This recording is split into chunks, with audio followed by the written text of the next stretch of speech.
Every morning, the countdown begins for the markets with meticulous research and analysis designed to help you capitalize on the trading day. Beaming live from the CNBC-TV18 Motilal Oswal studio.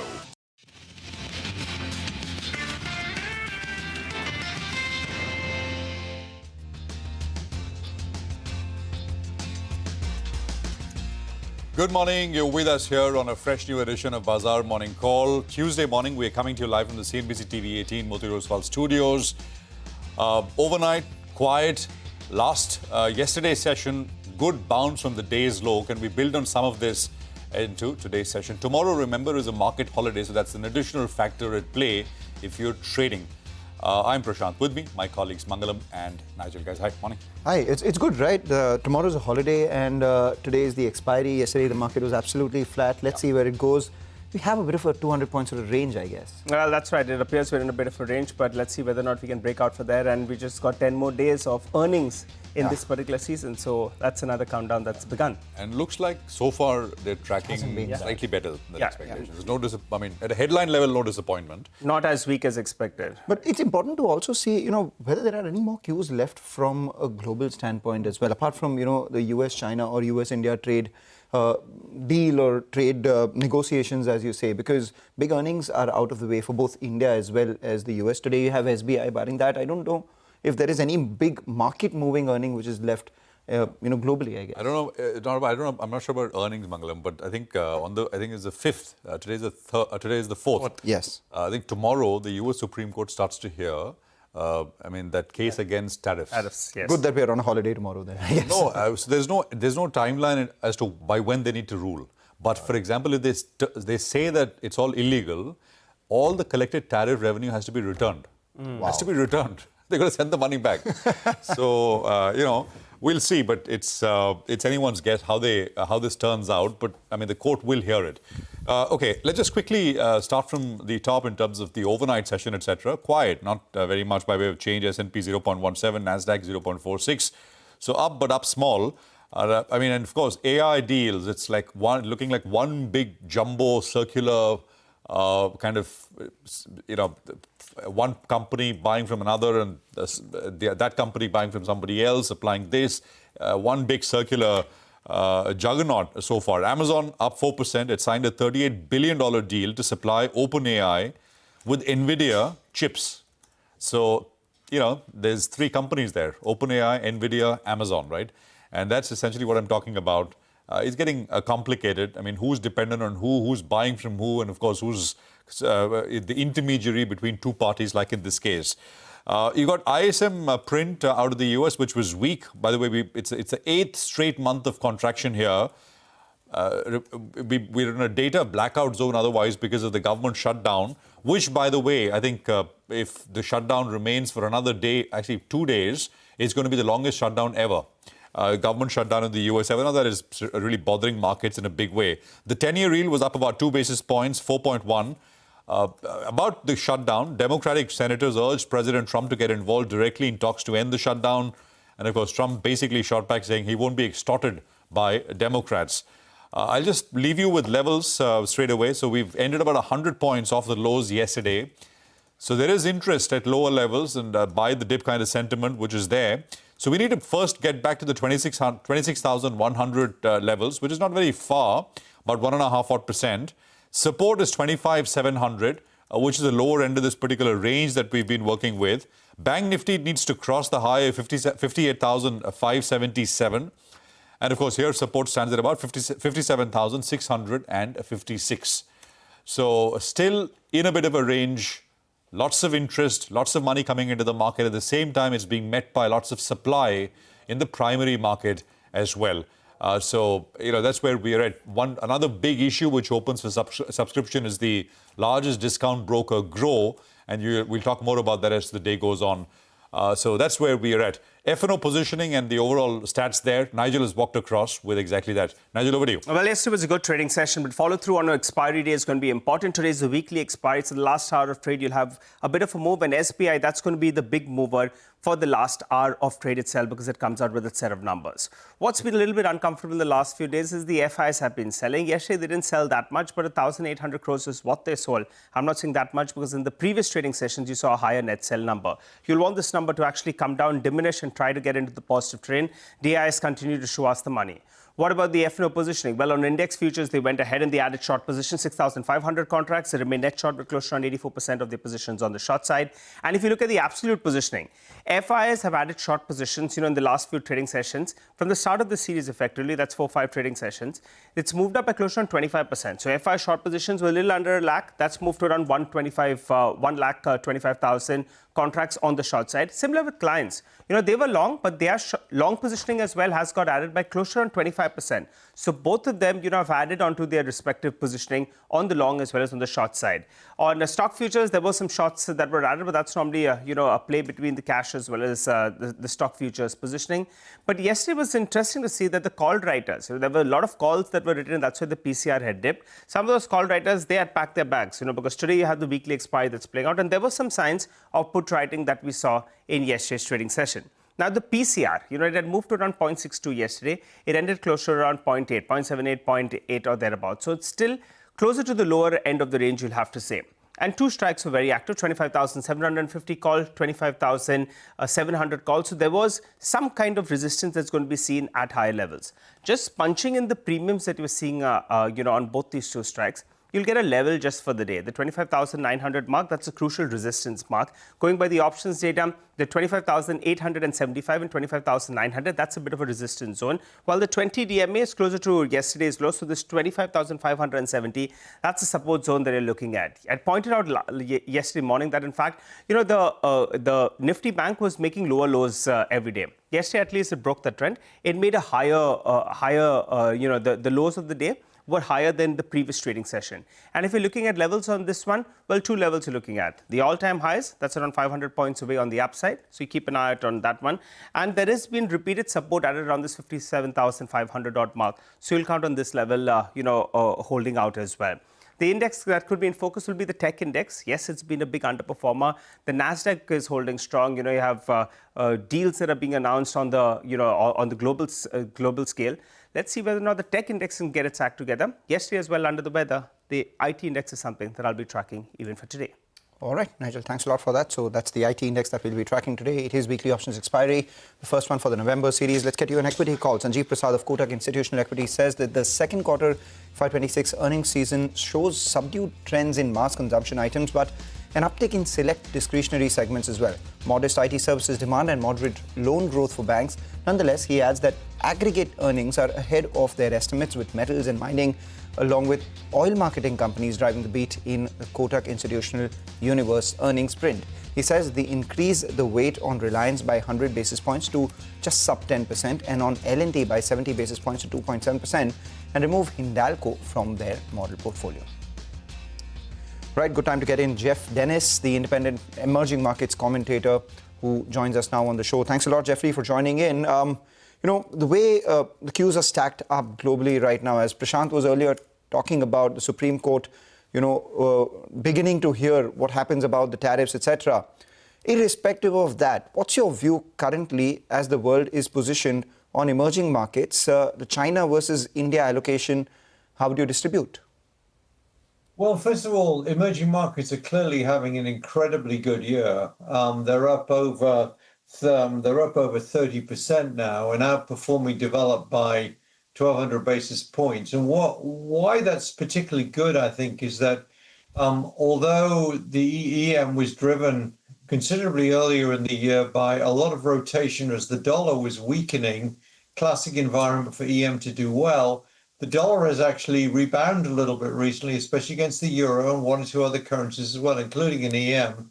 And yet EM is still powering forward. Now, EM is being driven by a number of large markets, but China's doing well, Taiwan is doing relatively well, Korea is doing exceptionally well, Latin America, Brazil and Mexico are doing well. So I think there are some individual stories as well. but I'm a little nervous about how much more EM is going to do if the dollar is going to continue to rally. And that, of course, will bring us back at some point, I'm sure, in the conversation to the Federal Reserve. I'm sorry to say, I remain very skeptical about the China story. Yes, they've got a lot of AI-driven investment there and also therefore benefiting the markets. But for me, the outperformance between China and India this year has been so dramatic that I would be looking to rotate back into India, where the inflation's very low, of course, partly because of food inflation. I think you're going to see lower interest rates down the road. The economy's looking good. The GST reform is good. So I would be very skeptical chasing China at this point, and I think some rotation to India would make sense. Got that. Jeffrey, morning. Good to have you with us here. And the IT stocks all, of course, I mean, the big AI deals continue one after the other. Almost, it's incredible, right? And tens of billions of dollars almost every day or every second day. What do you make of it at a broad level? I mean, I think as someone was saying, I think Michael Burry tweeted, right? Sometimes you can do something about it. Sometimes you just got to sit back and do nothing. I mean, there's not very much you can do except watch. And if you, of course, own some of these names, great. What's your sense? I think that this is a very good environment. Excuse me. This is a very good environment generally for corporate action. If you can find cheap enough companies which are being perhaps badly managed, or just good names that really should be doing quite a bit better. And I think that's because interest rates have started to come down. Cost of capital is lower than it was a few months ago. The economy is still doing remarkably well in the US, especially on investment, to a certain extent on consumer spending.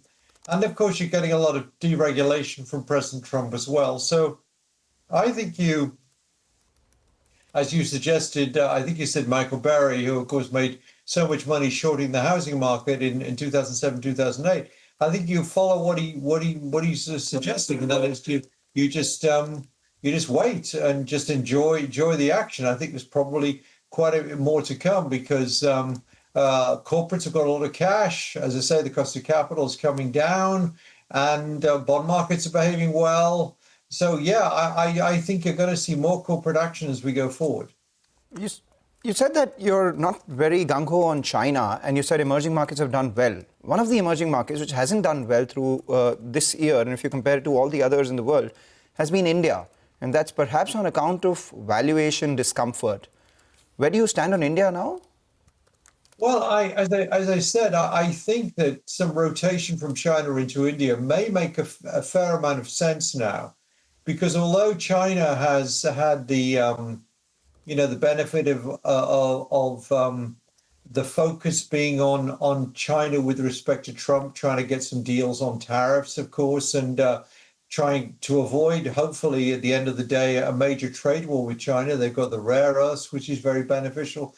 But meanwhile, the economy is still very soft, in particular, consumer spending and housing, and the manufacturing sector is contracting still. And so I think China, although it began the year very cheap, is beginning to run ahead of itself. Whereas India obviously was the other way around. It had done very well. The market was expensive. But I think India's got some definite things going forward at this point. The oil price is in a good range. It's not strong. It's not weak. It's coming down a little bit more in the last couple of days or so. I think there's tremendous scope still for the RBI to cut interest rates. The valuation gap versus China has, of course, now narrowed by definition. And I think the economy is still doing relatively well. And you've got a few reforms coming through, GST obviously being the obvious one. So I'm a bit of a broken record on this. I've expected India to improve a bit more, but I really think it's a good story here, particularly versus China, given how much China has outperformed.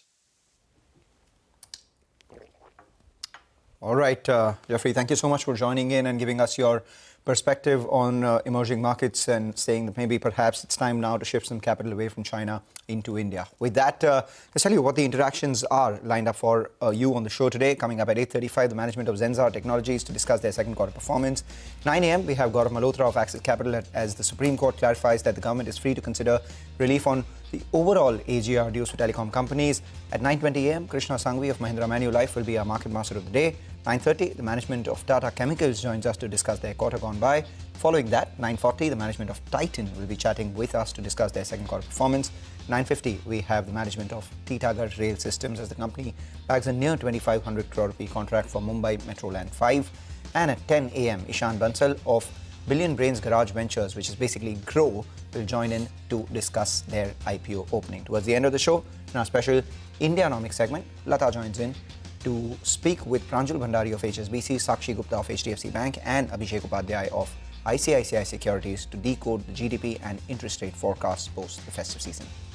Time to take a quick break. Come back. We go full throttle on stocks. We'll be looking at the top 10 stocks. For the time being, I give you a sneak peek. Bharti Airtel, Indus Stars, Titan, Acme Solar Holdings, Hitachi Energy India will be reacting to positive news flow. Add to the list, Hero MotoCorp. On the flip side, Bharti Hexacom, Power Grid, Gland Pharma and Kansai Nerulac will be reacting to negative news flow. Take that break. Come back. We get into further detail on all of these names.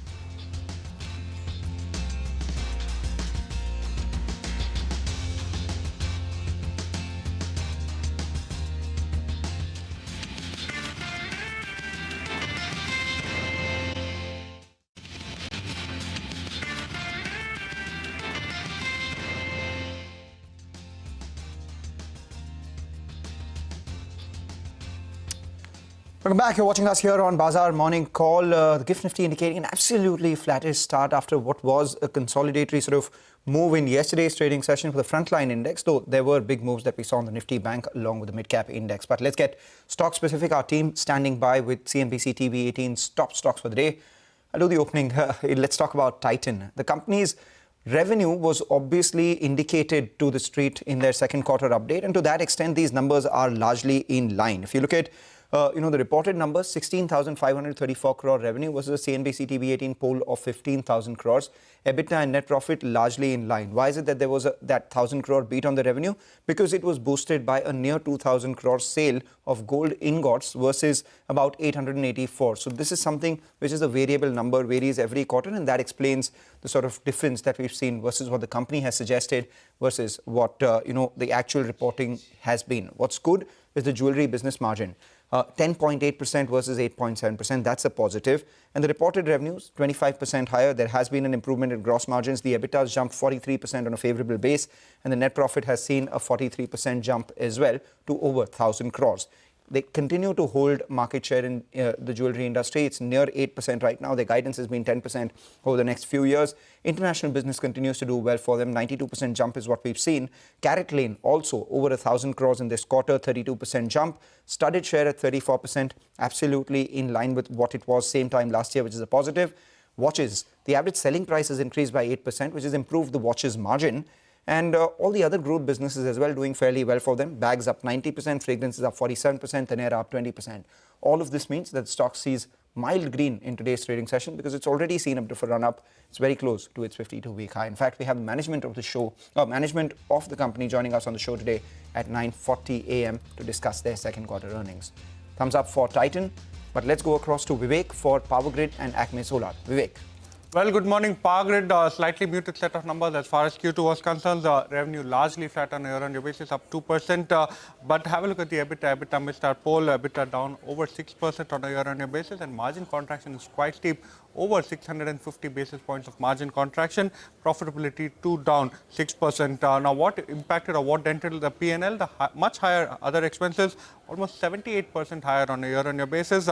Transmissions revenue, the core business down 4.3%. Consultancy revenue did quite well on a lower base, went up or jumped up almost 3 times. And telecom revenues down 4.6%, a very small portion of the revenue. The call will be held later today. Key to watch will be the capex guidance, whether there is any change. Remember, at the start of the year, they had guided for a capex of close to 28,000 crore. The back of the envelope calculations indicate that they've reached close to 13,300 crore. Full year capitalization, the company said that they should add assets worth 21,300 crore. Any update on that will be key to watch out for. Acme Solar aided by a much higher capacity compared to on a year-on-year basis. Revenues jumped up 80%, EBITDA jumped up 81.3%, margins to quite steady, just 50 basis points higher. Profitability up 7.5 times, but largely aided by a one-time exceptional gain of close to 42.5 crore. And when you're talking about the guidance, the company has given an operational portfolio. They say operational portfolio will give an run rate annual project EBITDA in the range of 2,025 to 2,075 crore. They are targeting a 10 gigawatt generation capacity by 2030 and a 15 gigawatt hour BESS capacity by 2030 as well. All right, Vivek, thanks a lot for that. Let's look at Kansai Nerolac as well, among the first in the paint space to report their numbers, and nothing really in these numbers. Absolutely flat from a revenue standpoint, 1954 crores compared with 1951 crores. The EBITDA as well, totally flat, 11% margins. They stay unchanged. Profit after tax has been boosted by a slight reduction in their tax expense. So 120 crores has turned into 133 crores.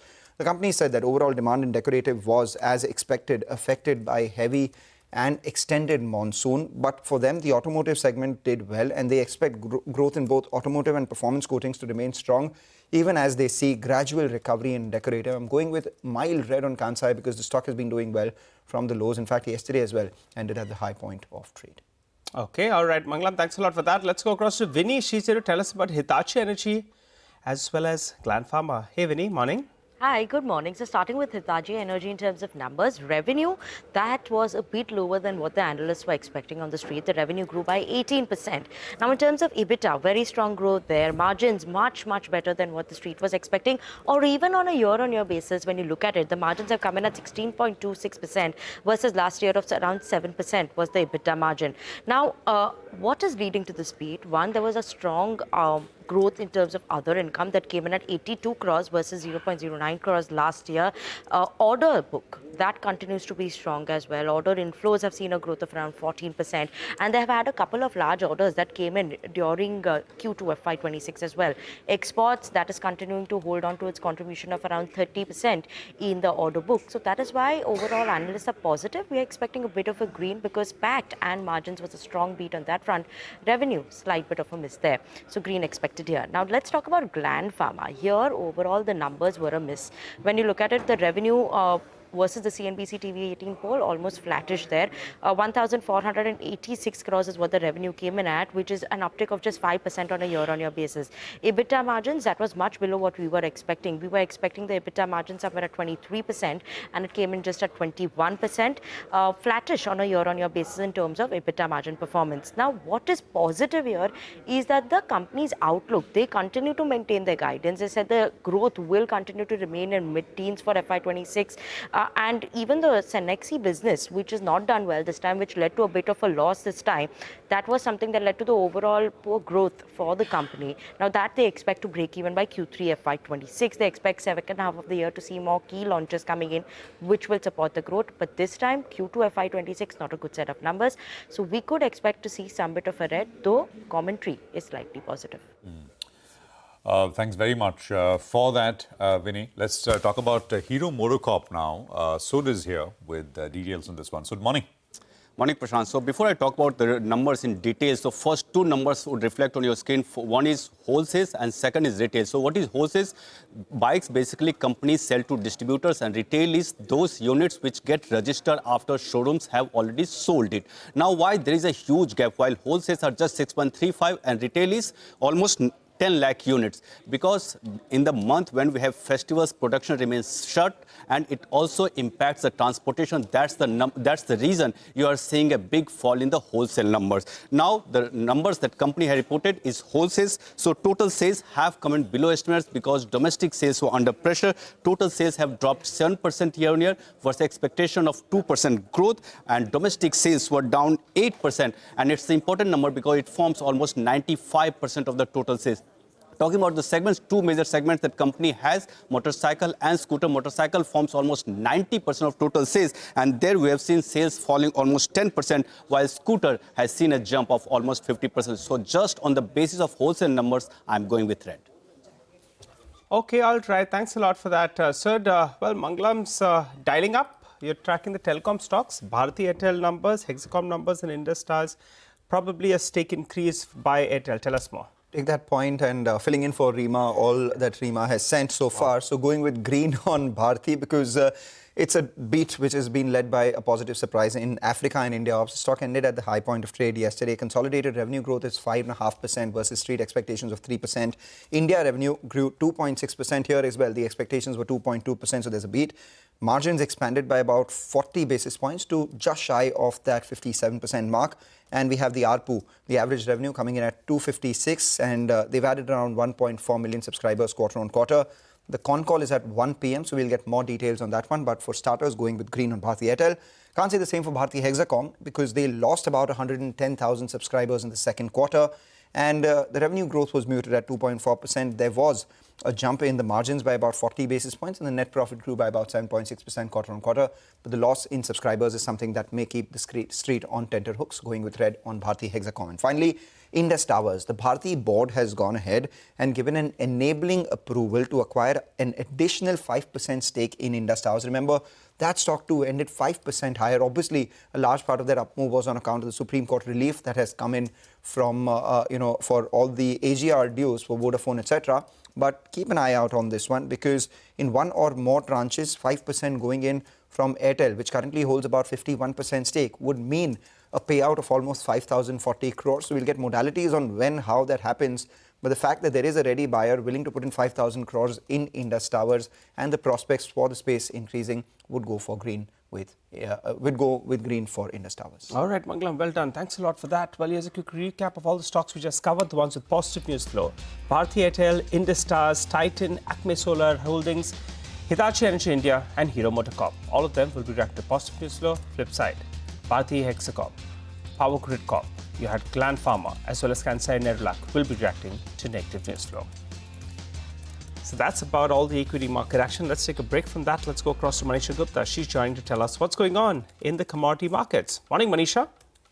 Morning, Nigel. Thank you for that. I want to start with the precious metals and base metals, really, because we've seen more declines than gains into this one.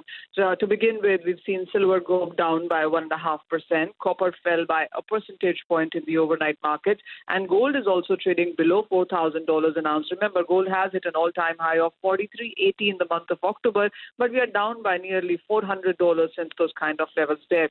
What is weighing onto the markets is the dollar index, which is holding at a 3-month highs, and this is ahead of the U.S. payrolls data. But that's exactly where the declines end, because when you look at zinc and aluminum prices, well, you have seen constant gains into this one.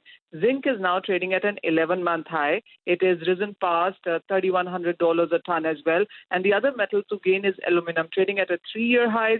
Well, there are production concerns in Indonesia, in China, in Australia, in Iceland, etc., and that seems to be supporting aluminum prices right now.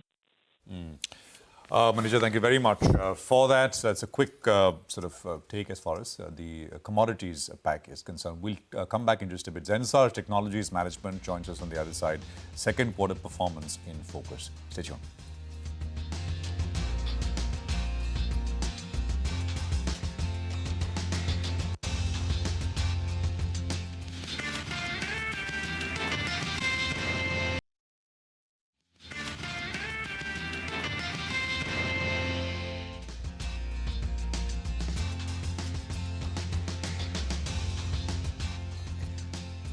Welcome back. You're watching us here on Bazaar Morning Call. Let's welcome the first management on our show today. We have Zensar Tech reported a soft set of second quarter numbers. The margins came in healthy, but the telecommunications, media and technology, the TMT business, saw a sharp decline. Why was that? Well, to discuss that and more, we have Manish Tandon, who is the CEO and MD at Zensar Technologies, joining in. Thanks a lot, Manish. Good morning.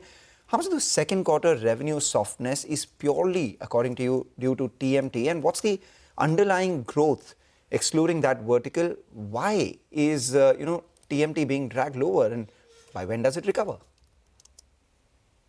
Yeah, I think overall we had a pretty good quarter, except for TMT. I think we saw secular growth in all our verticals and our geographies, but the TMT decline took away the shine from our performance.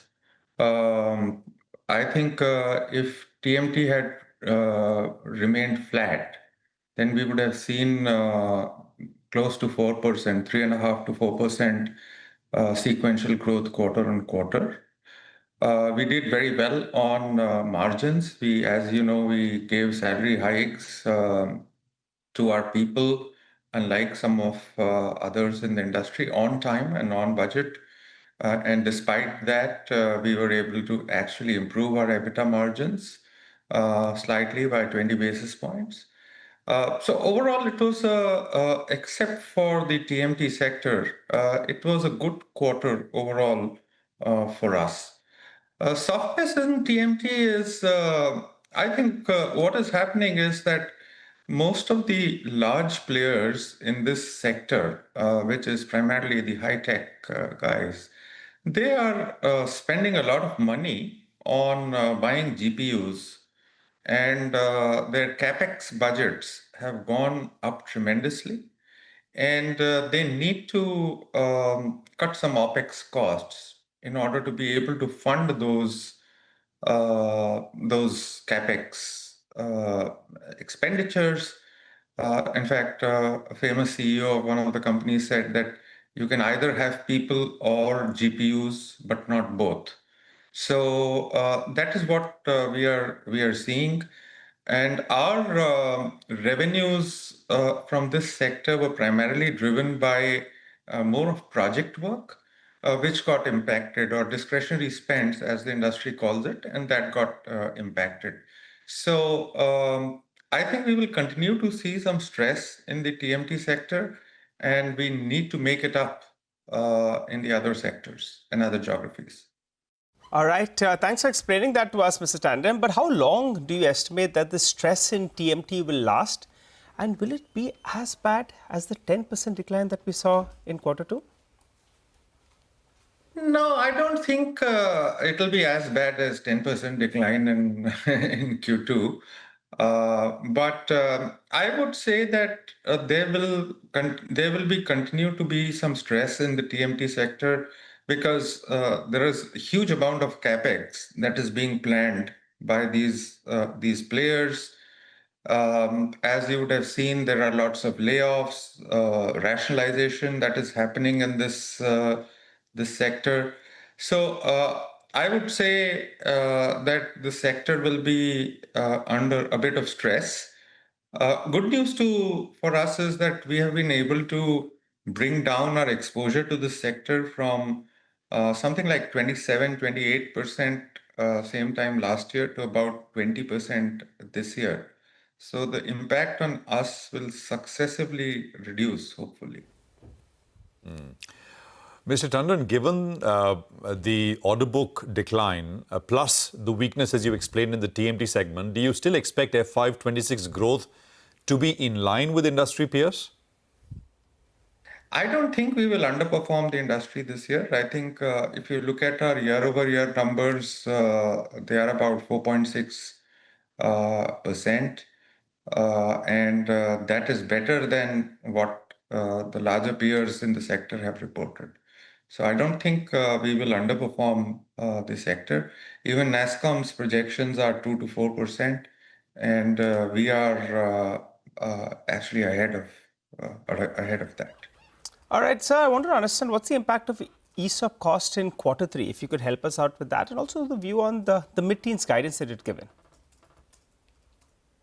So our margin profile remains mid-teens, and we solve for something around 15% every quarter.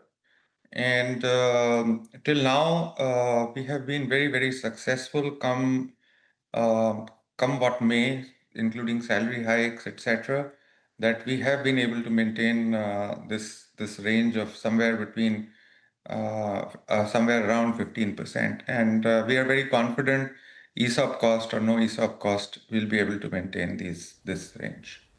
Right, and finally, before we let you go, Mr. Tandon, the total contract value, that's down about 8% quarter on quarter, 21% year on year.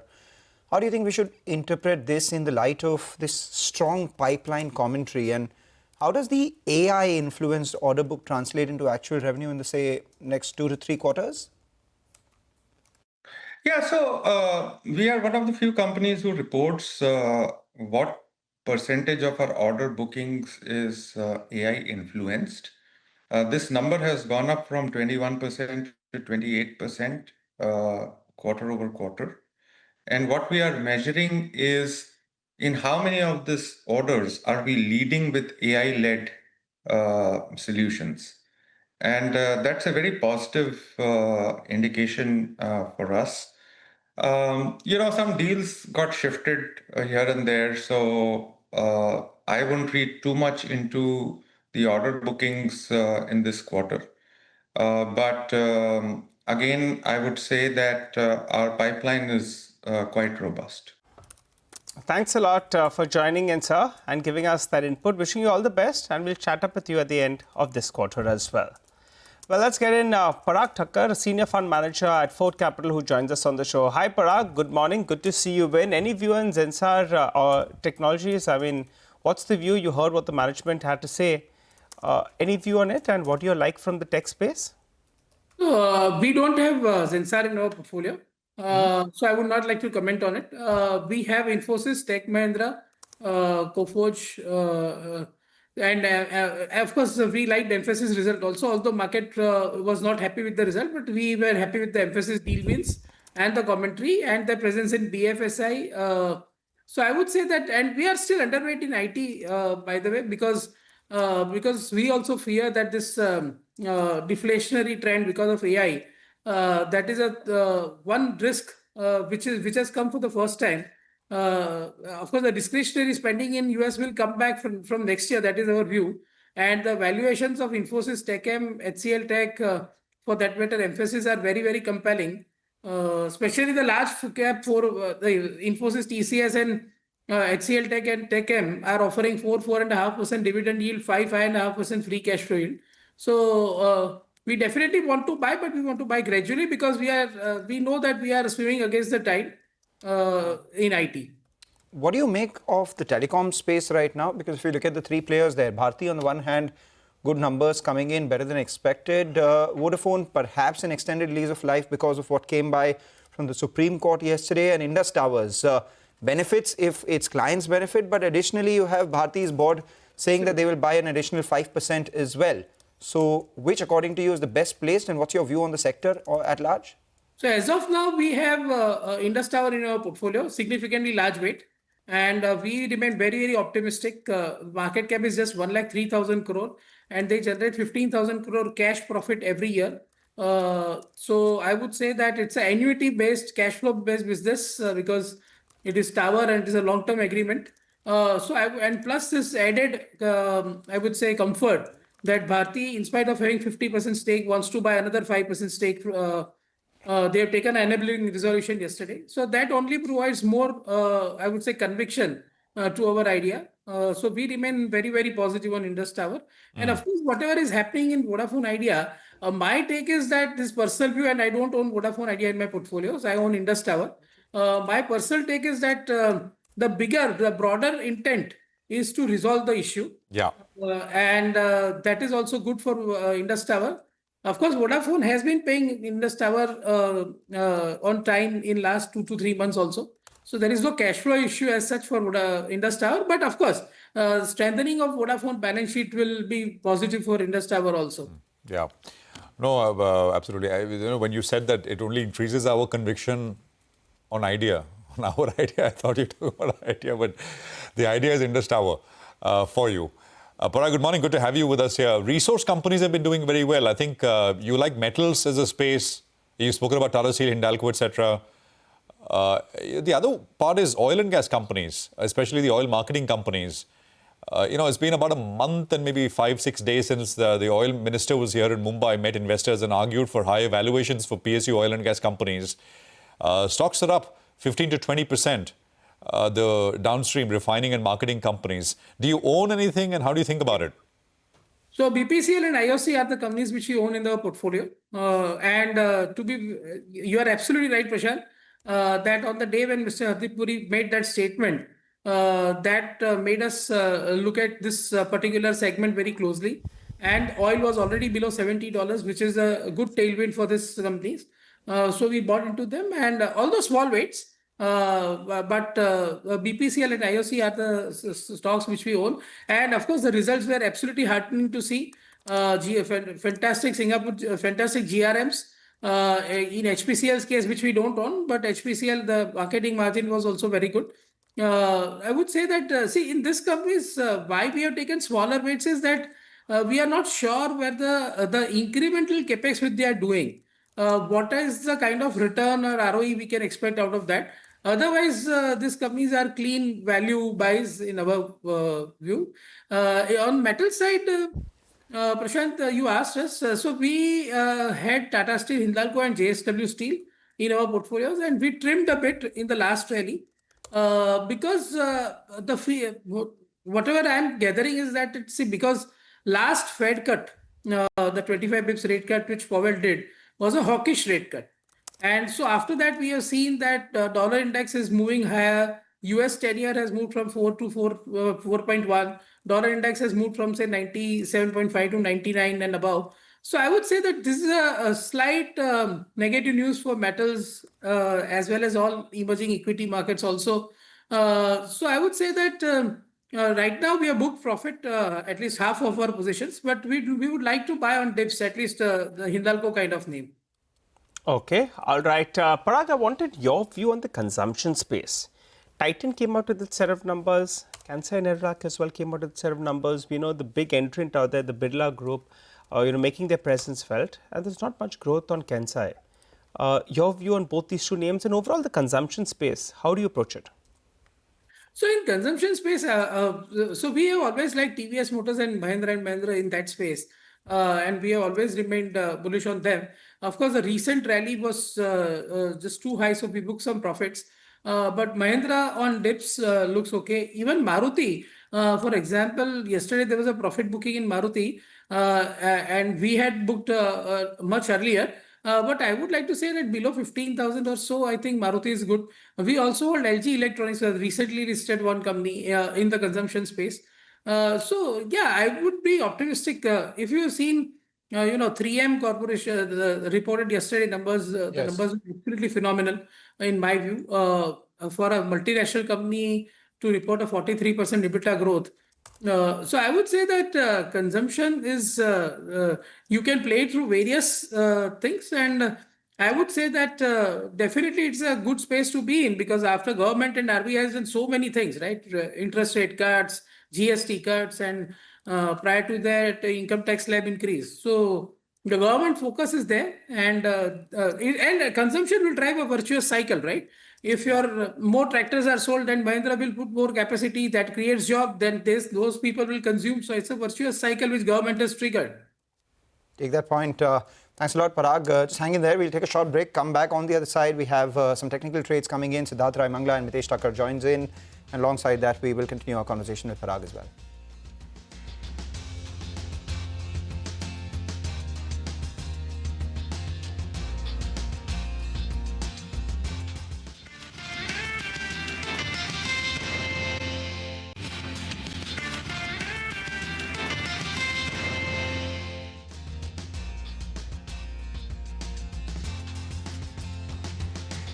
Welcome back. You're tuned in to Bazaar Morning Call, and I hope you're having a good morning. Well, it's that part of the show when Hormuz joins in. He tells us about all those big movers yesterday and the ones that saw some delivery as well. Hormuz, take it away. Morning, Nigel. And PSU banks have been on a roll in the last few weeks, and Indian Bank is one such stock. And even yesterday, the stock was up for the 6th day running and on very significant volumes as well. Now, it's gained the 10 months this year so far. It's gained in 8 of those. It's had a very good year as well. Now, the last 2 sessions, there has been a significant increase in trading activity. The fact that it has seen almost 1 crore shares that have been traded now in over the last 2 sessions. Even yesterday, yesterday there were 46 lakh shares traded. The 20-day average is just around 20 lakh shares, and 25 lakh of those were marked for delivery, and the 20-day average here is only 9x now at the of around 9 lakh shares. Now over the start of 2021, the stock was around 85 rupees. It closed close to 900 rupees yesterday, so 10x in the last 5 years. Thangamile Jewelry, an earnings reaction yesterday, the biggest single day gain since February. It was the third straight day of gains for the stock as well, and almost 11 lakh shares were traded in that 20% upper circuit. The 20-day average is only 32,000 shares, and even then, out of those 11 lakh shares, close to 2 lakh were marked for delivery. The 20-day average here too is only 15,000 shares for Thangamile Jewelry. The stock has delivered decent returns as 5 positive years out of the last 6. And Finiotex Chemicals, and that stock recently started trading X bonus and X of its stock split. And since then, the stock has seen some very heightened trading activity. Almost over 1 crore shares were traded last Friday, which was the X date of its bonus and stock split. Yesterday, we saw almost 5 crore shares traded, even as the stock came off the highs of the day. And even before Friday, the average daily traded volume was only 12 lakh shares, close to 13 lakh. And since the last 2 sessions, we've had almost 5 crore shares traded yesterday. The 20-day average is only 10 lakh shares. And out of those 5 crore shares, only 63 lakh shares were marked for delivery. The 20-day average here too is just close to 3 lakh shares. All right. Interesting set of data points there. Thanks very much, Hormuz, for it. Well, Mitesh and Siddharth Rai are with us with what they'd want you to do in terms of today's trading action. Gentlemen, morning. Great to have both of you here. Mitesh, you go first. View on the indices off the lows by 100 points by close yesterday, 50 points on the day. Morning, Prashant. So I think the Nifty, we've been talking about that 25,600 should be a good support area. We did get close to about 25,640 or thereabouts and then had some kind of recovery. I think the broader trend to me still looks good on the upside, unless until we start seeing a close below 25,600. But with this rally, which has happened from 24,600 to about 26,100, I think you might see some more consolidation before there is strength to continue this move on the upside. So the immediate view or the short-term view is possibility of a range between 25,600, give and take 30, 40, 50 points at 26,100, 150 on the upside. Move on either direction, and my preferred bias today is on the upside, but a move on either direction will give you further, some kind of bias on the upside or downside. Okay, all right, got that. Thanks, Mitesh, for that. Siddharth, let's get you in as well. Yesterday was encouraging to see we defended the lower end. However, we still remain in a bit of a range. How would you trade the index today?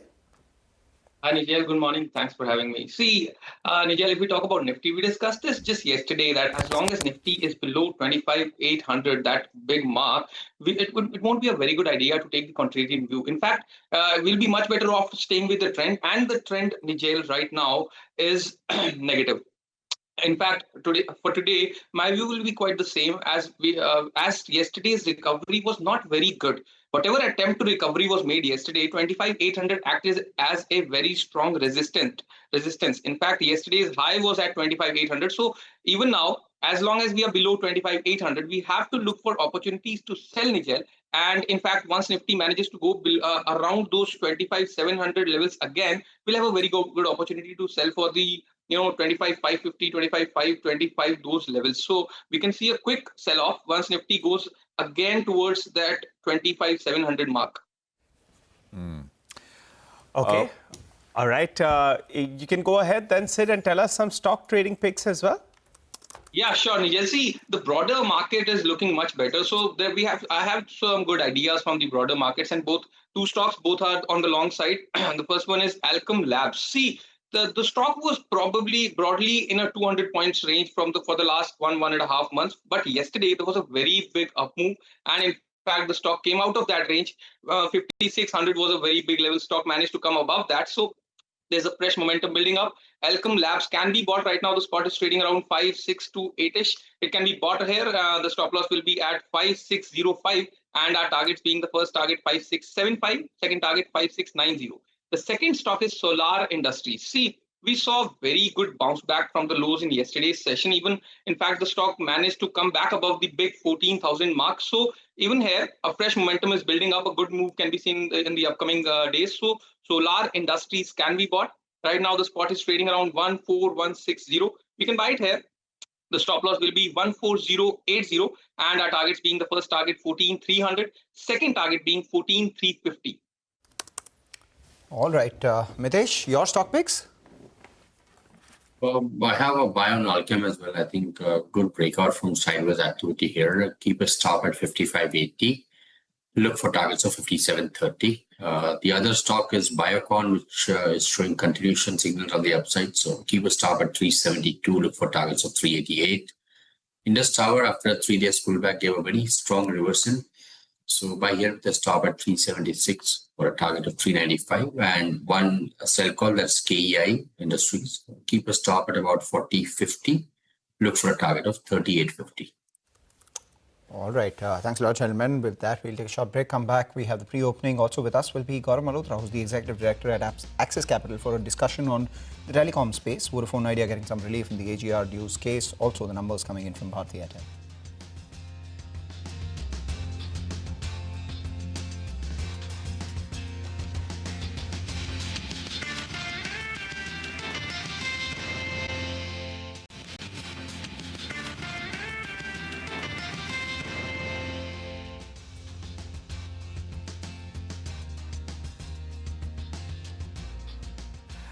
Welcome back. We've got markets which are going to open in the pre-open at least in about 3 minutes or so. And we'll have rates starting to come up any time now. Just a couple of maybe single stocks and we can look at. Parag, let's take it one by one and maybe like a rapid fire. Wockhardt, I don't know if you have any views. Was up 9% yesterday. There is that the new chemical entity, which is supposed to be a blockbuster one for them. The timeline for when the approval is supposed to land is now. Could be any time. We've not heard anything new, but any thoughts here? No, so I don't track Wockhardt and so I would refrain from commenting anything on it, and we don't have it in our portfolios. One thing, Prashant, is that one thing I would like to highlight is that banking results have been absolutely phenomenal. Yesterday, we saw City Union Bank reporting margin expansion QOQ and 18% loan book growth with absolutely pristine asset quality. So we have been very big believers of these regional banks. We hold City Union, DCB, and Federal, and we were absolutely delighted with the numbers of all three banks. Federal Bank QOQ NIM expansion was 15 bips, and I think from Q3 Federal Bank you will start showing growth and improving ROA trajectory also. Of course, the rate cut of December has to be seen. If that is not happening, then all these banks will continue to deliver absolutely fantastic numbers. Yeah. Even SBI on PSU side, we hold SBI and Canara.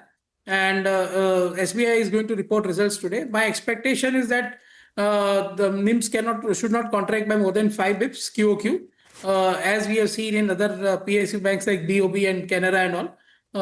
And in Canara, for example, the loan book growth guidance was 11%. They delivered 13%. Right. I think PSU bank trade is still on. There's no looking back. Yeah, I was up yesterday. It was up 5% last week, the PSU Bank Index as well. Parag, I just want to ask you if you have a view on Ixigo, which is the travel, the OTA. It's fallen $100 from the highs, by the way, Ixigo. I don't know if you have looked at this one. And the other one is Dredging Corp, which was Circuit Up. It's kind of like a play on this shipbuilding push by the government. Small company, 2,000 plus crore market cap. So Ixigo and this one. So Ixigo, I would refrain from commenting. We don't have it in our portfolios. But dredging, of course, that also we don't own as of now. But it's a stock worth looking at because the size of opportunity can be humongous, and the company has all the capabilities. And as you rightly said, market cap is too small. So it can be definitely it can be worth looking at. Right. Just before we let you go, Parag, I wanted your thoughts on something like an IEX, because they gave us their October update. There has been an increase in volumes, but the sort of that, market decoupling still stays on them. How would you, look at a stock like that, which has already seen a bit of a correction, but things are looking good, at least on the operational front. Do you dabble with it or maybe stay away given the sort of uncertainty around regulations? Yeah, so decoupling is a very big event, but I would say that, you are completely right that the operational numbers are good. Stock has corrected a bit. So I would like to definitely study more and build a view and form a high conviction contra buy over here. Okay. All right, Parag, we'll let you go with that. Thanks a lot for joining in. Have a good day. Catch up soon. That said, let's focus on the telecom space. We have a lot of them that are going to be in focus today. Bharti Airtel, Bharti Hexacom and Indus Towers. Rima joins us to help us with a quick run-through on the news piece on all these three. Rima? Hi, good morning. So Bharti Airtel has delivered a good set of numbers. Consolidated revenues have come in ahead of expectations, but the big beat actually came in for Africa, Airtel Africa, which reported numbers last week. India too is slightly ahead of expectations. So the India mobile revenue went up by, say, 2.6%, which is higher than consensus expectations. So the India business continues to do well, and this entire premiumization, the benefit of moving 2G to 4G, 4G to 5G is helping their ARPUs despite no tariff hike, headline tariff increase. So even the average revenue per user ARPU went up to 256 versus about 250. Subscriber growth, though, was quite modest at 1.4 million on a quarter-on-quarter basis, lower than what Reliance Jio had clocked in. But that doesn't come in. I mean, that is not a negative surprise because we already had the TRAI data. Bharti Hexacom, the only disappointment in the numbers is the company lost subscribers in Q2 vis-a-vis Q1. So the overall subscriber base declined by 110,000. For Indus Towers, you should keep that on your radar, and actually Bharti Airtel also, because yesterday Bharti Airtel said that the board has given an in-principle approval to acquire an additional 5% stake in Indus Towers in one or more tranches. It's not a confirmed thing, but they have an in-principle enabling resolution to go ahead and acquire.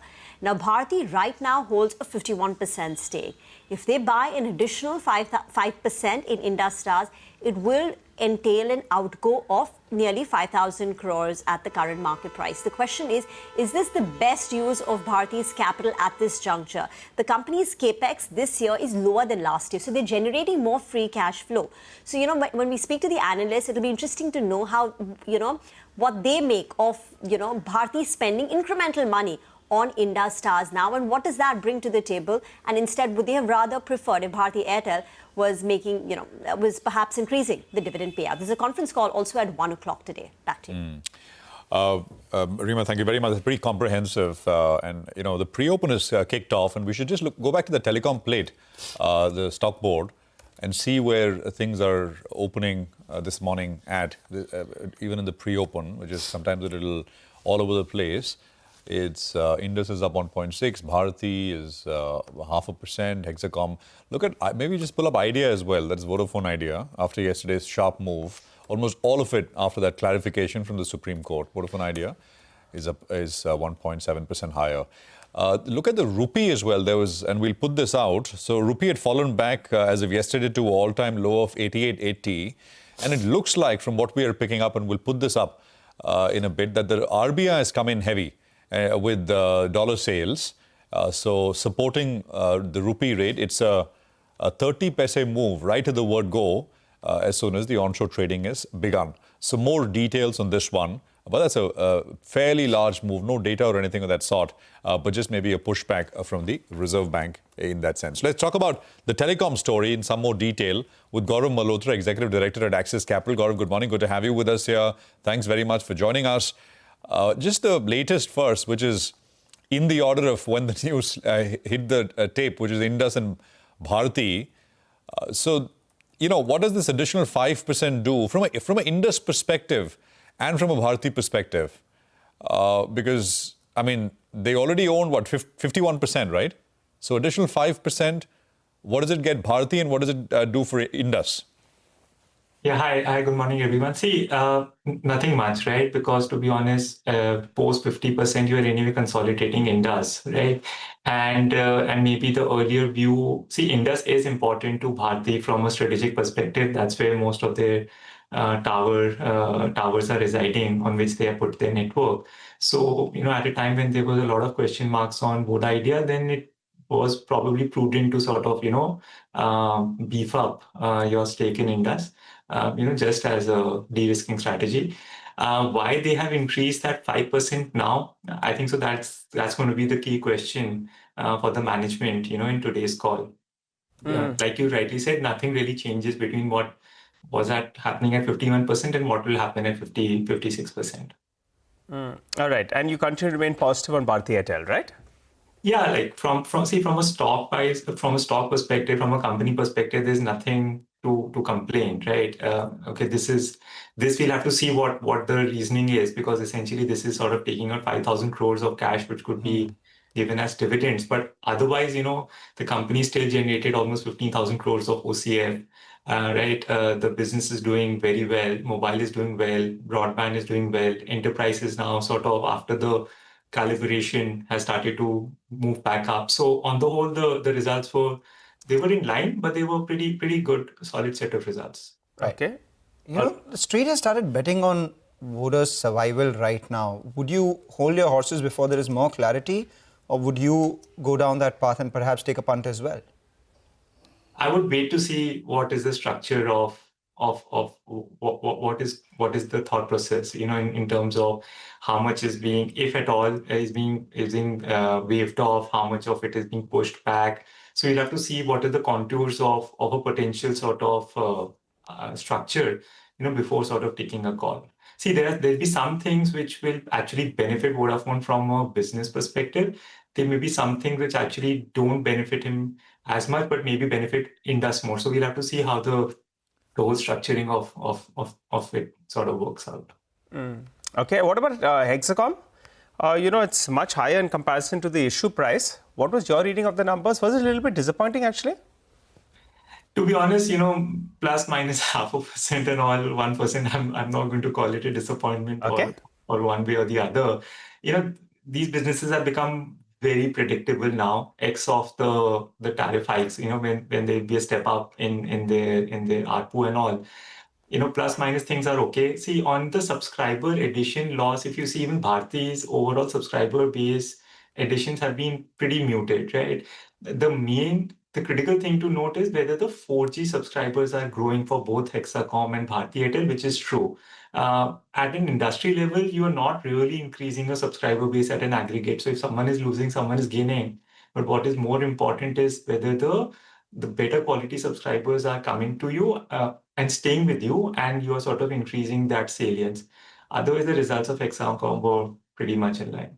All right. On the Vodafone Idea, relief, assuming that the best case scenario is playing out as per what we have, and then there is a potential fund infusion that various unconfirmed reports are talking about as well. The question is, the fund that is being quoted manages $10 billion globally, I think so. And the report is suggesting $4-5 billion in this company itself. Even if that happens, still dilution will be massive, right?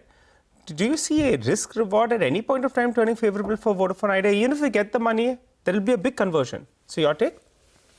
See, I'm not going to comment on the fund or whether they have the ability to invest or not.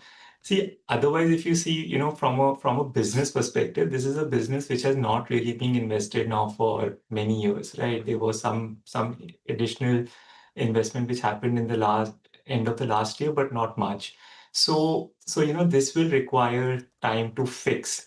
And while you're fixing, Bharti and Jio continue to move ahead, right, in terms of their own network, in terms of their own revenue market share. So we'll have to see, one is that you are waving off.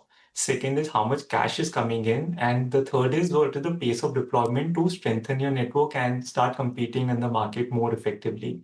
I think so it will be a mix of three. Just one or two elements of it are not going to be sufficient from a long-term competitiveness of Vodafone Idea. Right. And do you have in your model, a base bull bear case scenario for Vodafone? Now, has that changed after some amount of relief has come by? See, I have not made any changes, to be honest, because we don't know what the structure is going to look like, right? Whether it's a wave off, partial, full, whether it's a pushback, say you pay me over or pay the government over 10 years, 20 years. We don't know what the structure is. So you can have n number of scenarios, to be honest. Right. And what's the value that you ascribe to Jio, if at all they were looking at a demerger here? So Jio, the equity value is around $135 billion in our target price of Reliance Industries. All right. The gross value. Okay, Gaurav, we'll leave it there. Thank you very much for joining us, and appreciate your time here on CNBC-TV18. I think the pre-open session has come to an end. And maybe we can just quickly look at where it's settled. Neither here nor there, about 18.5 odd points lower is where we stand. Now let's get the 9-10 calls out of the way. Mitesh is with us to help us. Mitesh, what do you have? I'll go with the buy on Biocon for targets of around 388 to about 390.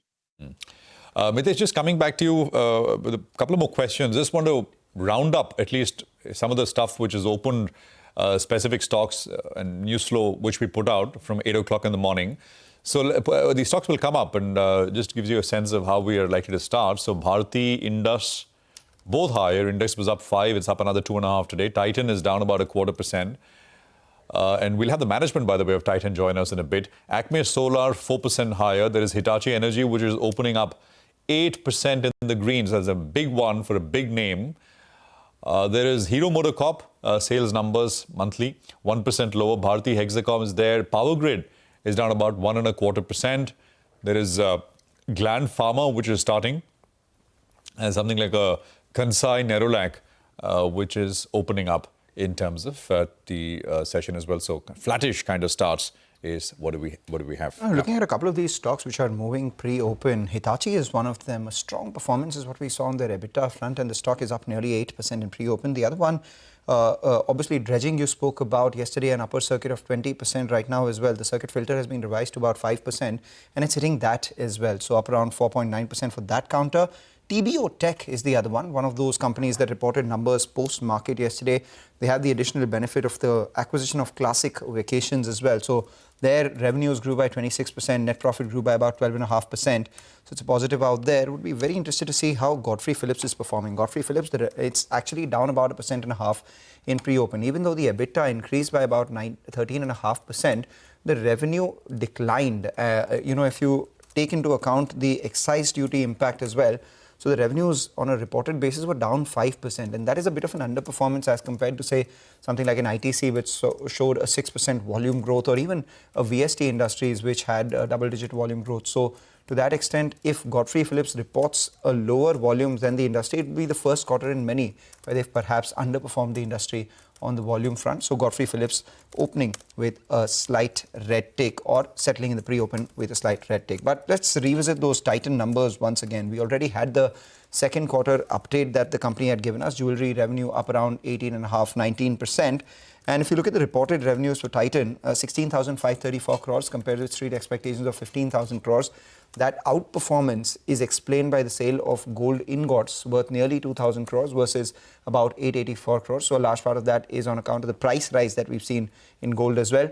No problems when it comes to the EBITDA or even the net profit. Net profit of 1,006 crores. The street was working the number of around 1,050 crores. The EBITDA at around 1,620 crores. The street was working with a number similar to that itself. What was good was the jewelry margins. They picked up on a very favorable base. Remember, last time, same quarter, we had that inventory hit on account of the customs duty cut, so which is why their margins dropped to 8.7%.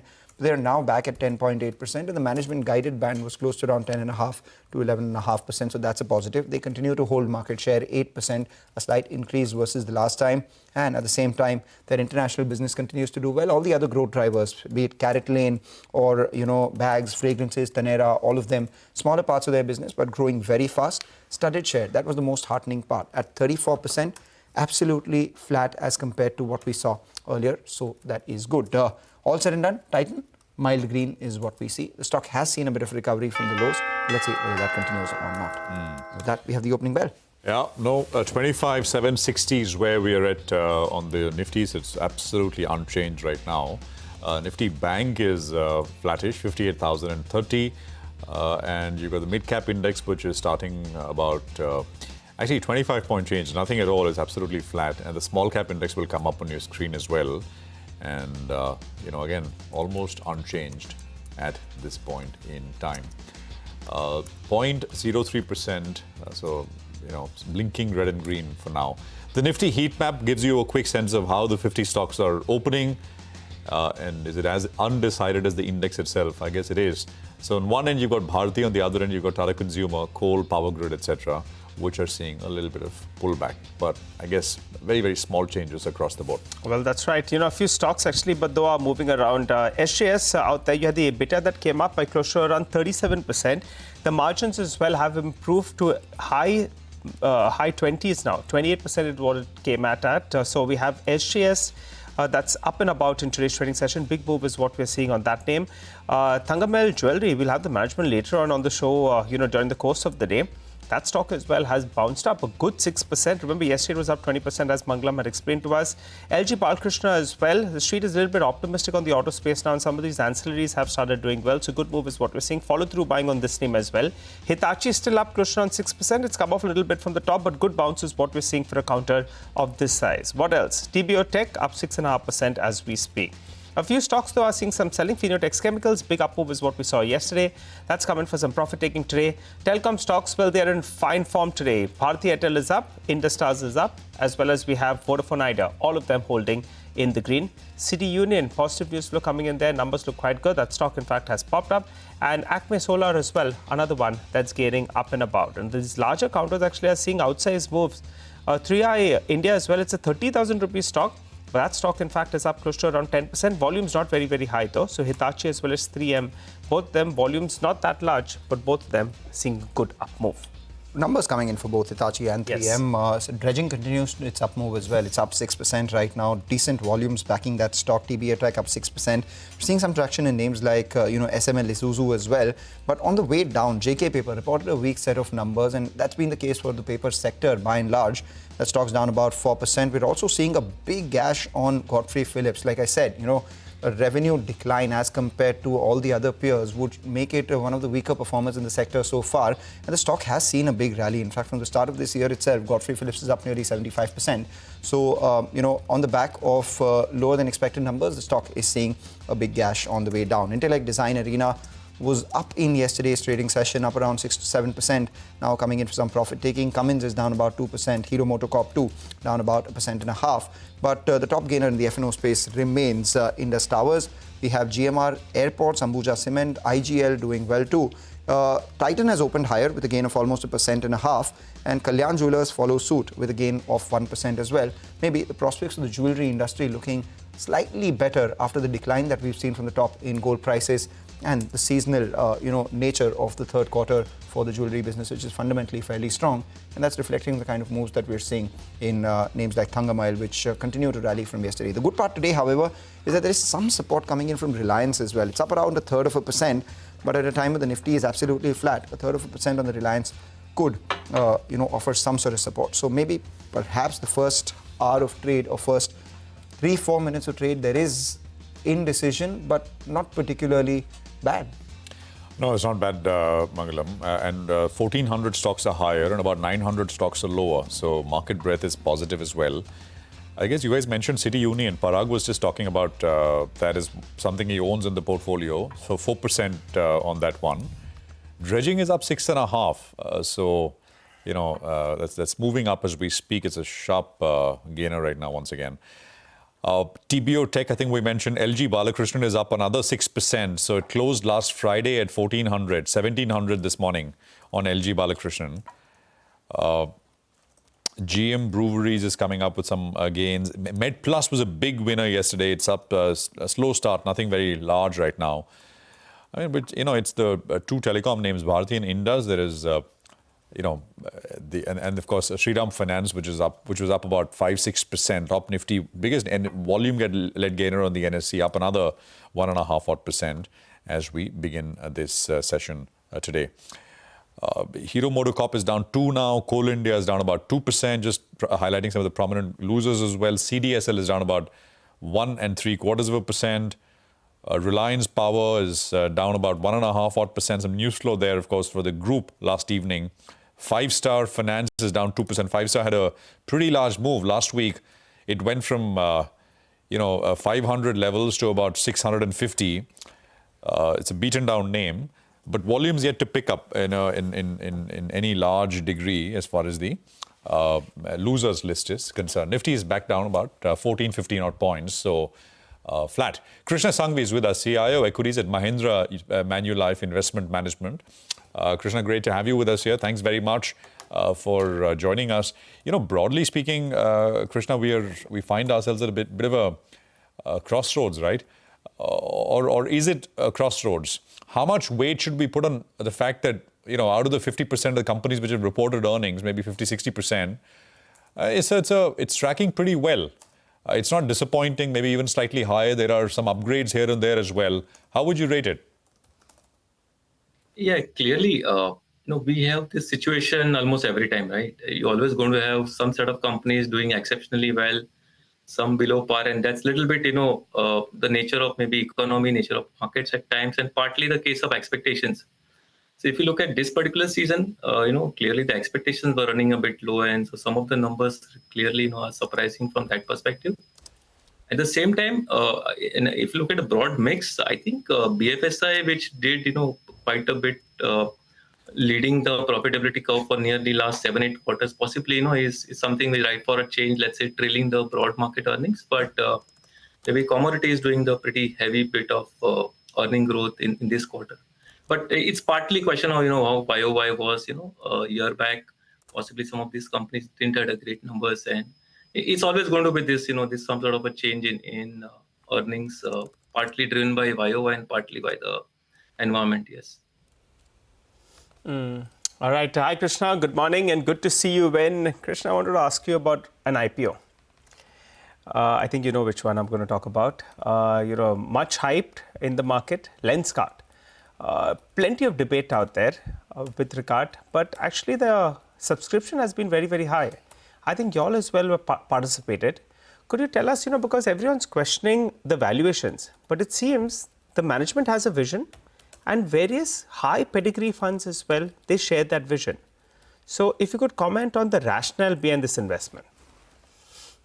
Sure. I think, honestly, we don't generally speak on any individual companies. So let's look at a broad picture, right? Broad picture is the way Indian economy is growing. There are quite a few new business models coming up. The broad, trend of last possibly 8-10 years, especially post the GST reforms, has been that organized industry is gaining at the share of unorganized space. So in such atmosphere, when you have a new player, which is trying to be a big aggregator, which is trying to capture an existing market through a market share gain, the one way to look at is a player creating a new market, or is a player trying to get a share of existing market by creating its own, growth plans, aggregating. I think that's one way. Is the business model in terms of past execution reasonably good enough? So that, does the basic tick mark of how we look at companies from a growth and a management perspective. The third piece possibly for any investment decision is really valuation. And that's a tricky part, in terms of at what valuation one decides to completely avoid investing or go in with the investment through a portfolio weight, which is having some sort of early entry, and then look to monitor the company as well as the portfolio weight at various time frame, and possibly portfolio weights can change. So I look at it this way, rather than outright rejecting, rather than saying that valuation is expensive. So we look at broadly in that context. So you're sharing the vision then of the management. As you said, they're trying to create a new market. If I had got a chance to speak to them, ask them what is the cost of setting off, creating that market, because obviously they were saying that the high number of people that test, then the market is growing itself. But that debate for another day. I think on the whole, you believe that some of these companies, maybe they're coming at the upper end of valuations, but otherwise there's a longer term story at play. Would that be fair? Yeah, essentially it's time frame, and as I said, they're trying to actually get a share of the existing market by replacing some existing players, and to that extent, their growth path can be reasonably, let's say, disproportionate to the overall growth in the economy. Very interesting to see how that goes as well, because, as per their RHP, the underlying total addressable market in India is close to 70,000 crores, which is exactly the sort of valuation that they're seeking as well. But we take your point that if it is a part of the portfolio and the weight on that is managed, then maybe, you can possibly, be a party on the way up and also limit your exposure were things to go southward out there as well. But speaking about all these new age businesses itself, we have the IPO of Grow, which is opening today as well.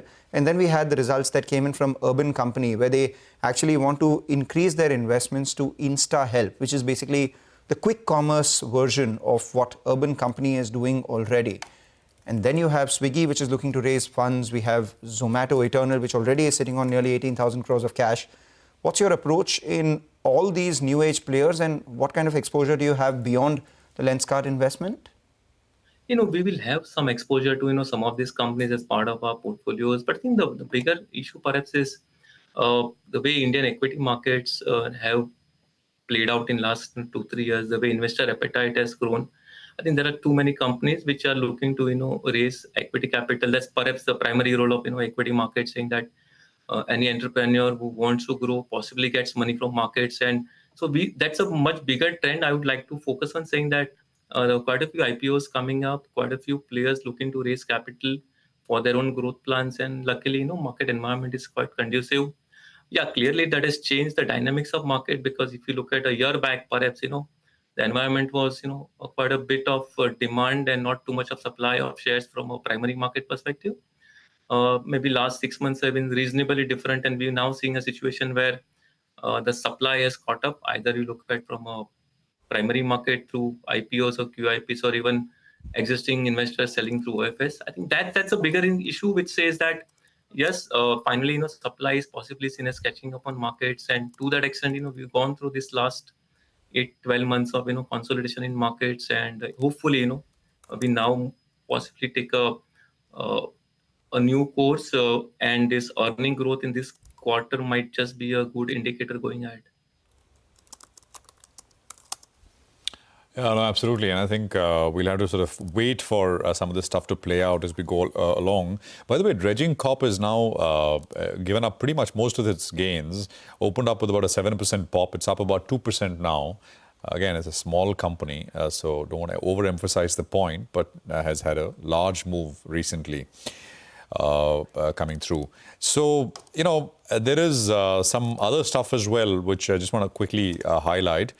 3M India, I think we highlighted in the right at the word go. It's up 11.5%, and very, very for a 34,000 rupee stock, it's got very large volumes on it.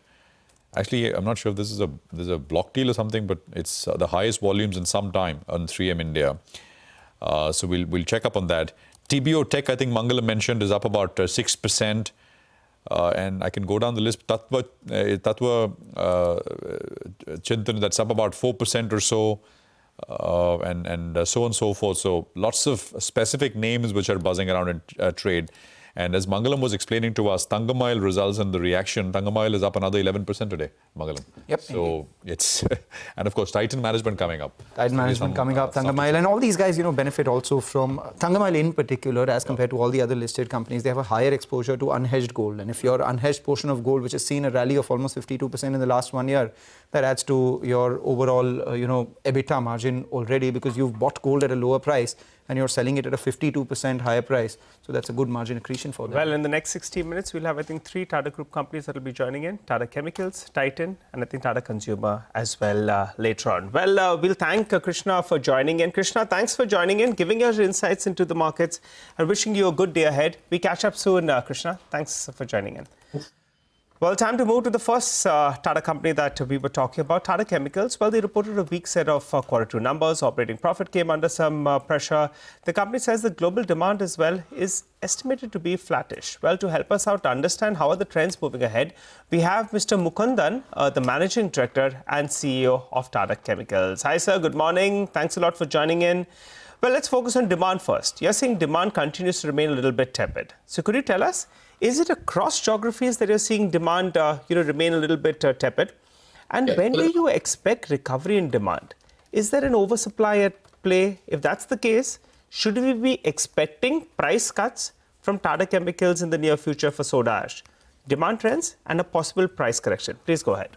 Yeah, so broadly, I think, let me just say there are 3 broad geographies and 3 broad product groups which we have. And I think, let me just add a bit of color. I think demand in India continues to be strong, and that's reflected broadly across all categories. We've seen, for example, on the main two main products, the salt, for example, we've seen about 10% growth. In soda ash, almost close to about 20% growth.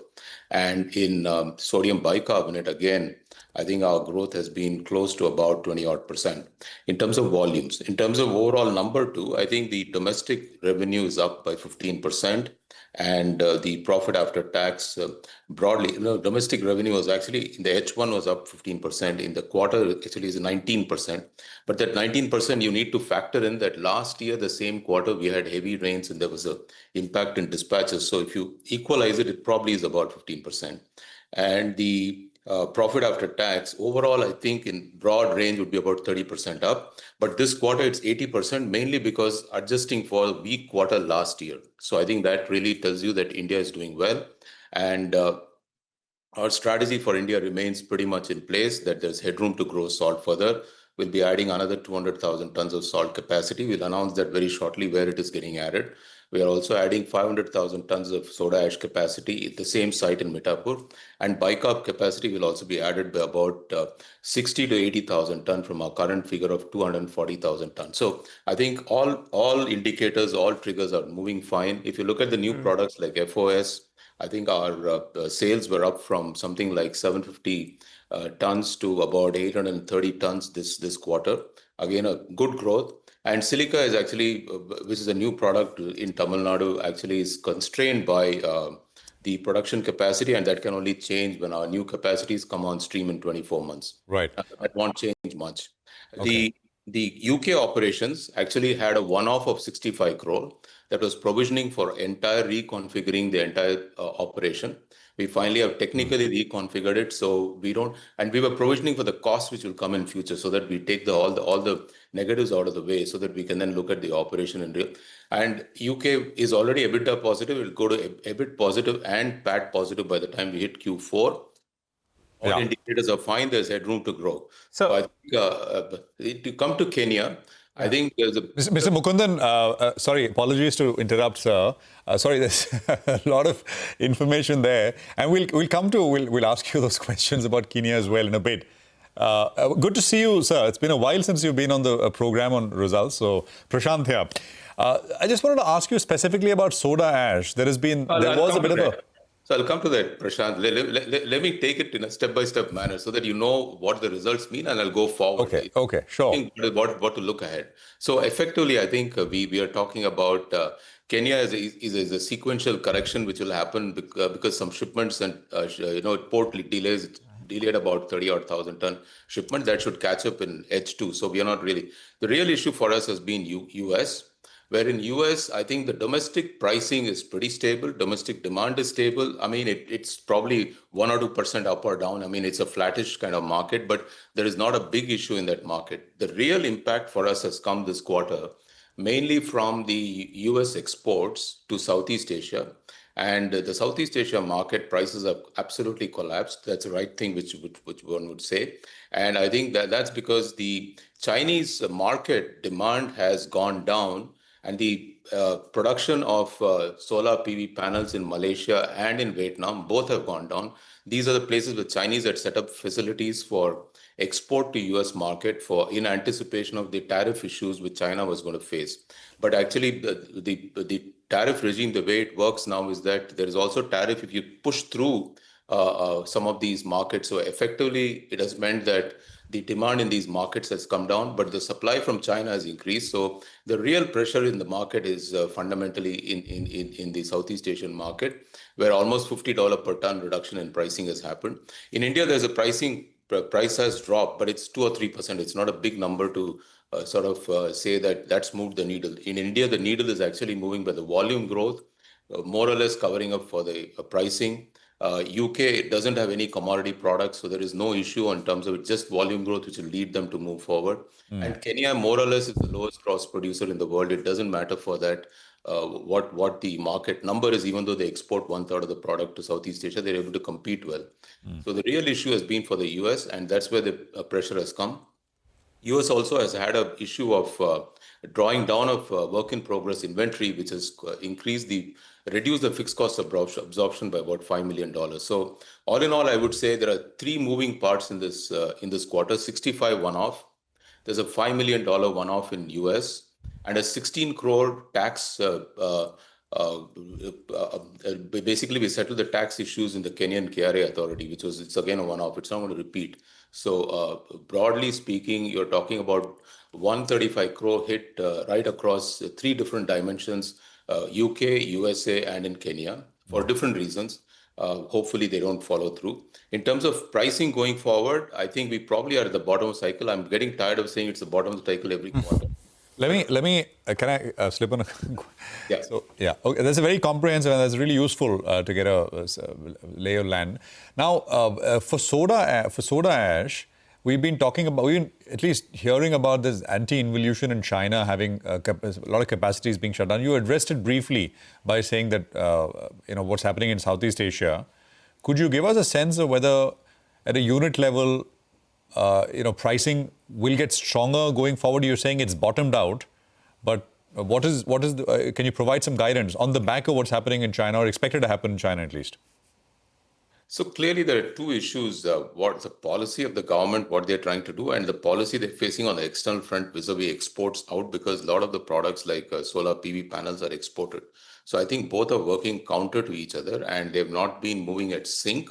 And that has meant that inventory levels in China for both panels, glass panels, which is a finished product, and soda ash, which is the input product, is actually the highest ever seen. 1.6 million tons of stock, which is almost like 50% of India's annual demand, is lying as finished good stock, and it needs to find a home. So I think that's the big issue there, which we are facing, is a short-term blip, even if they course correct in terms of anti-involution.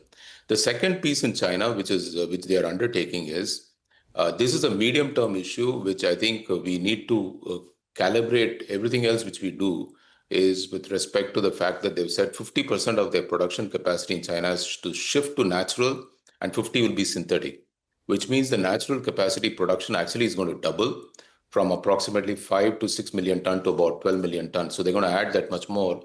They also have to take out the synthetic capacity. Now, there are no announcements on taking out that capacity. That's again something we need to watch. So two weak spots in the world. One is China, because of what is happening on tariff demand and the direction by government to switch to low carbon production. And Europe continues to remain a weak place where shutdowns are happening, but are not at the pace which we think it should happen. All right, Mr. Mukundan, thank you so much for joining in and explaining the business to us. We will obviously chat with you during the quarter for all the other things that the company has been doing, especially on the EV and solar front as well. We'll get a comprehensive analysis on that one from you as well. But for now, we'll leave it be. Let's talk about Titan. That reported an inline set of numbers when it comes to the second quarter, and the street was anticipating that as well because the company had given their second quarter update. Jewelry margins, that came in at closer to 11% versus 8.7%, as the studded ratio was virtually unchanged as well at 34%. So to discuss this and more importantly, what the outlook for the second half of this year is, which for jewelry players is typically the business end. We have with us Ashok Sonthalia, who's the Chief Financial Officer at the company, joining in. Thanks a lot, Mr. Sonthalia, for joining in. A quick two-part question. One, from the highs, gold price has seen a bit of a reduction. Has that translated into better demand for you in the third quarter so far? First half, jewelry revenue has grown by about 18%, margins at around 11.5%. What's your prognosis for the second half, and as a result of which the full part of the year? Thank you, Mangalam. I think we saw good traction during festive period, and which is continuing after Diwali also. So for last 10 days, looks like wedding season is kicking in, and maybe a minor correction, I would say, is about 5-6% in gold prices have also helped the sentiment. So looks like quarter three is certainly going to be better than what we have done in H1, and so overall year visibility on the growth closer, is kind of improving for sure. So closer to 20% growth in the jewelry business for the full year. First half you've done 18%, and margins between 11 to 12% or between 10 to 11%? We have been talking about 11 to 11.5 and trying to deliver that. But with the rising gold prices, it is becoming kind of increasingly difficult, while we are doing a lot of things to offset and some of the things which can compensate that pressure. But very difficult to, kind of predict at this point of time. I would still say ballpark 11% plus minus something would be more a realistic number to look at. All right. And how have volumes panned out? Because typically when gold prices are up 50-52%, a large part of the growth is value driven. We've seen a decline in the number of buyers as well. So if you could give us a sense on how volumes have panned out, was there a negative impact out there, or was it as flat as last year? The numbers are yet to come for the industry, but I would imagine volumes are down. For us, certainly it is down. We treat volume as number of customer as a much better volume proxy than the kgs and tons of gold. And that we have been talking about, that in the gold jewelry segment, it has been negative. While in the festive, that thing has undergone a change, and a lot of fence sitter, a lot of customers who were waiting, they have kind of jumped in during festive season, and that volume has improved. But on the diamond jewelry side, we are seeing better number as far as the buyer goes. Just a follow-up on the third quarter. You said you are setting up yourself fairly well for the festive season. Demand increased post-Diwali as well. So far in the third quarter, could you give us a sense how much have revenues grown by as compared to same time last period? No, we will not able to exactly give a call out on that, but we are... You can give us a broad range, right? 18% is the first half. Have you seen 20-25% sort of growth?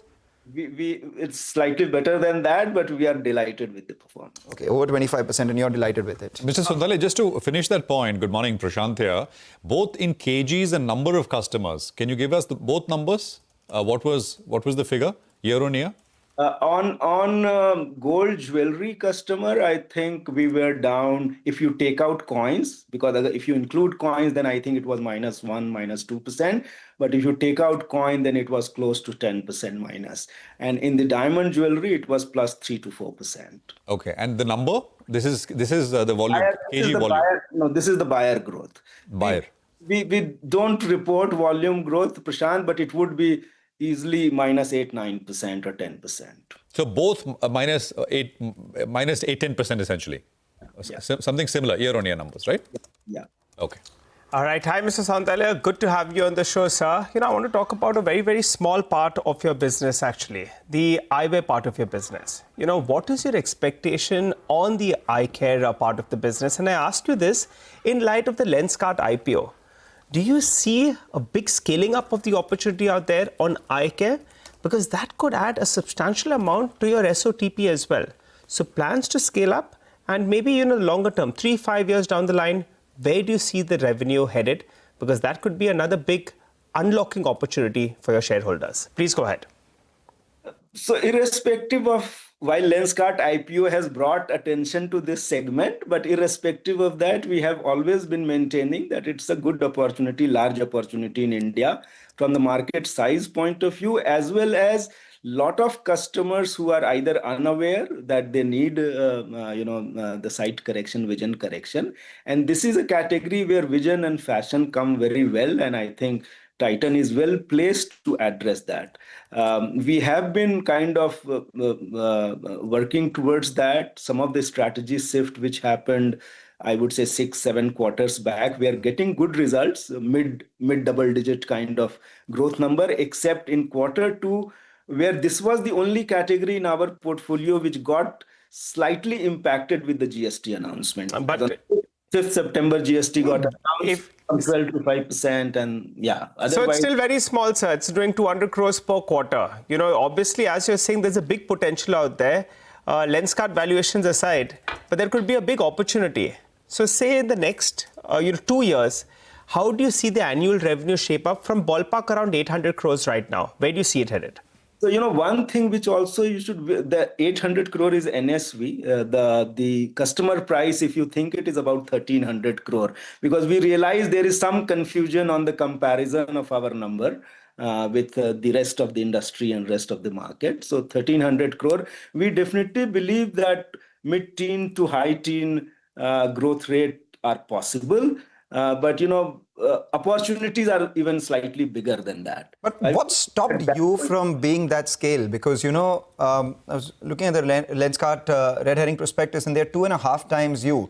You coming from a much cash-rich, better distribution footprint, a fairly strong recognized brand as well, which enjoys a fair amount of customer trust, which in an industry like eyewear in particular, you should have had the right to win and perhaps be the market leader here, right? Do you believe that you were slower in expanding this business than some of your peers, and now you will focus a little more here as well?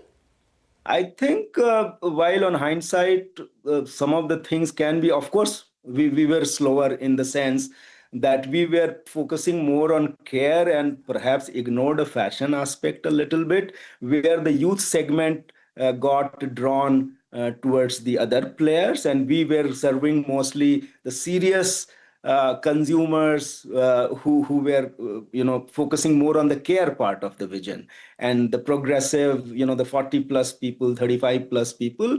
Titan Eye Plus has been kind of a preferred choice when they think about the quality of eye care.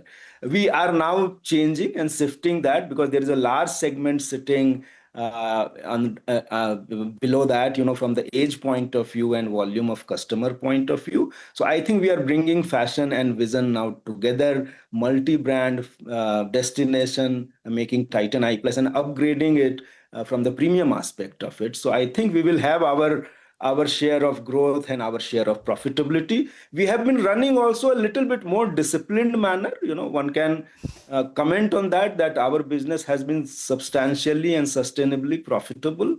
That's the philosophy normally we have in Titan, but I'm not saying growth can ever be ignored. So growth is a primary anchor. Now, just a bunch of quick questions, if you could give us quick answers for that one as well. Watch margins between 18 to 20% sustainable? For eye care or? For watches. Watches, I would say 16% plus minus is much better number to look at it.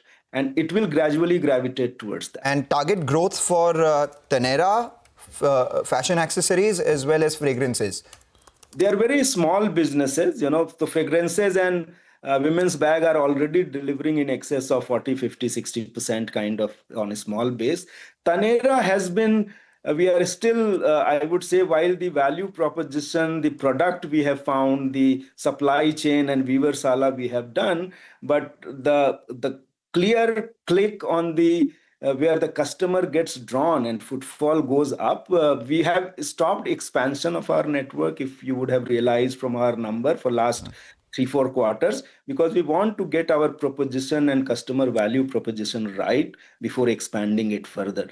So like to like, it had grown 17-20%, but because 1 or 2 stores got closed down, etc. So whatever headline number you see, I think we have a good story in Taneira. We need to tell it better and get customer hooked onto it. And market share 10% by when?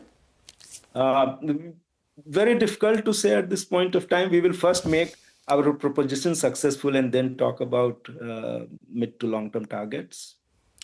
Okay, all right, Mr. Zunali, I have more questions, but out of time today, and hope you can join us mid-quarter, and we'll stock more. Thank you very much, and good luck.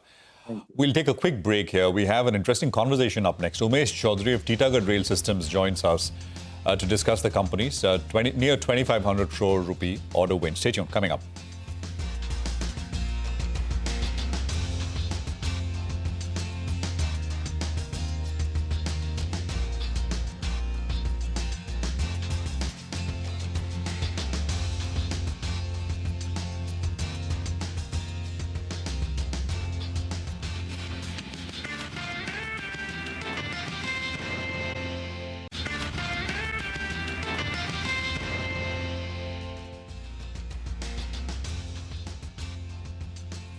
The Nifty just under that 25,700 mark. It's been dragged lower by the Nifty Bank, which is down almost 200 points. But let's get chatting about Titagarh Rail Systems, because the company has bagged a near 2,500 crore rupee order coming in from MMRDA, a contract for 132 metro coaches for the Mumbai Metro Line 5. Umesh Chaudhary, who is the Vice Chairman and Managing Director at Titagarh Rail Systems, now joins in. Mr. Chaudhary, you had told us about this earlier as well. So let's talk about the 3 important points that we'll be talking about. 1, the order win synergies, execution timeline, growth prospects for Firema, and also at the same time, growth in the second half of this year. So this 2,500 crore order, what does this take your overall order book to?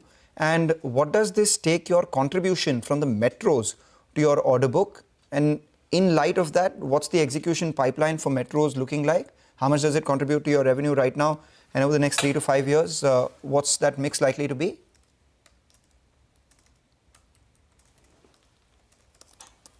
I think we've got him on a freeze frame. He'll probably have to refresh his connection out here and come back. But earlier, Titagar and the management had said to us, currently their order book is 50% freight and 50% passenger, whereas their execution book is 90% freight and 10% passenger. Over the next few years, what will happen is that this order book will now translate into revenue. So maybe 3 to 5 years from now, their revenue itself will look more passenger than freight, which is a better margin prospect for them as well. So in light of that, how much comes in from Metro and what is their Metro order book pipeline? Something that we'll get to know from the management once they try and perhaps, repatch that connection. But for now, the stock holding mildly flat, because this is something that the management had here on Bazaar itself told us that they are expecting this Metro Line 5 order to come by for them. And now it's come by around 2,500 crores. But if you look at it over a longer period of time, we've seen the stock see a decent move, but also a decent correction from the top as well. But, okay, we have him back with us. Mr. Chaudhary, can you tell us about the execution for this? What does your updated order book stand at? And how much from your execution will come in from Metro over the next 3 to 5 years? So this order brings, which is about 2,500 crores, brings us close to the 30,000 crore mark, including our share in the joint ventures that we have, which is the Wheel and the Vande Bharat servicing joint venture. And as far as the execution of this one is concerned, this will start in about 14 months. The prototype is about 14, 15 months. And thereafter, over a period of maybe about another 1.5 years, it will get executed. And then there is a 5-year AMC to this, which is also a part of our service business. This actually is very significant because this kind of fills up our capacity till 2028. So FY28 up to the complete growth that we have planned for the metro coaches, which is between 100-120 this year and then going up to 220 next year, further enhanced to between 250 to 300 the year after. This completely takes care of the order book and it will become a very significant part of our overall business. So 250 to 300 by FY28 is what you're saying will be your metro building capacity? That's right. Got it. And how much does that account for, amount to in terms of revenue? How much does one coach give you upfront and AMC? So the selling price of a coach is around 11 crores. So in terms of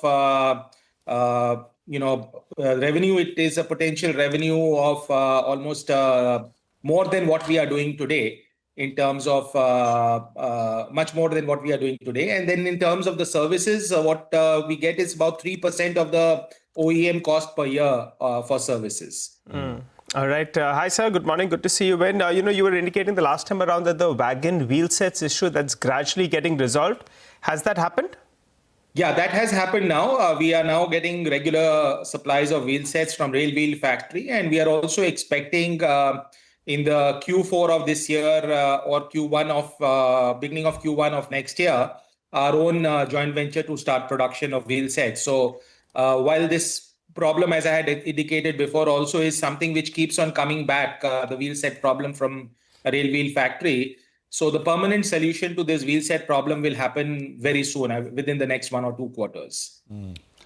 Got it. Mr. Chaudhary, good morning. Just a bunch of quick questions, Prashant here. How the wagon orders that you have, right?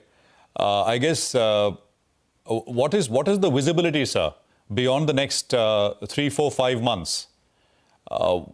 Is there a revenue pipeline problem that you foresee from the segment, wagons? So we have an order book for almost about a year now. About 4 quarters, we are well placed as far as the current order book is concerned, at least till between 3 to 4 quarters. And we are expecting the new tenders to come out in the beginning of calendar year 26, which is first quarter, latest by the first quarter of FY27. So we really don't think that we should have a problem because the targets of the government are remaining intact. The government is targeting to get to 3 billion tons by 2030. And in order to do that, they will require more wagons. Mr. Chaudhary, isn't there already, do you expect the next tender for wagons to come up in Q1 of 27? Is that what you're saying?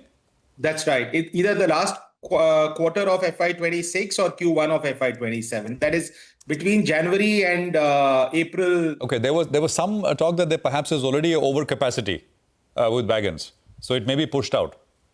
So there is temporary type of wagons which are there, which are available more in the fleet, which is like, for example, the BCNA wagons. But we do expect that the traffic growth will happen based on our discussions with the railways. They have confirmed that the government has been planning on newer schemes and additional sidings, etc., which will then take care of the traffic growth. We have not seen much of traffic growth in the last few quarters, but it has started off in the last 3 or 4 months. For the Italian subsidiaries, post the auditor qualification, will there be any write-off? So we do not know that as of now. The company is under what is called a CNC, which is a restructuring, and that is what we had declared it in our results also. We are in discussion with the government of Italy. As you know, that the government of Italy is an equity stake partner in the company. They were holding about 30%. So we are in discussion with them wherein they can increase their stake significantly.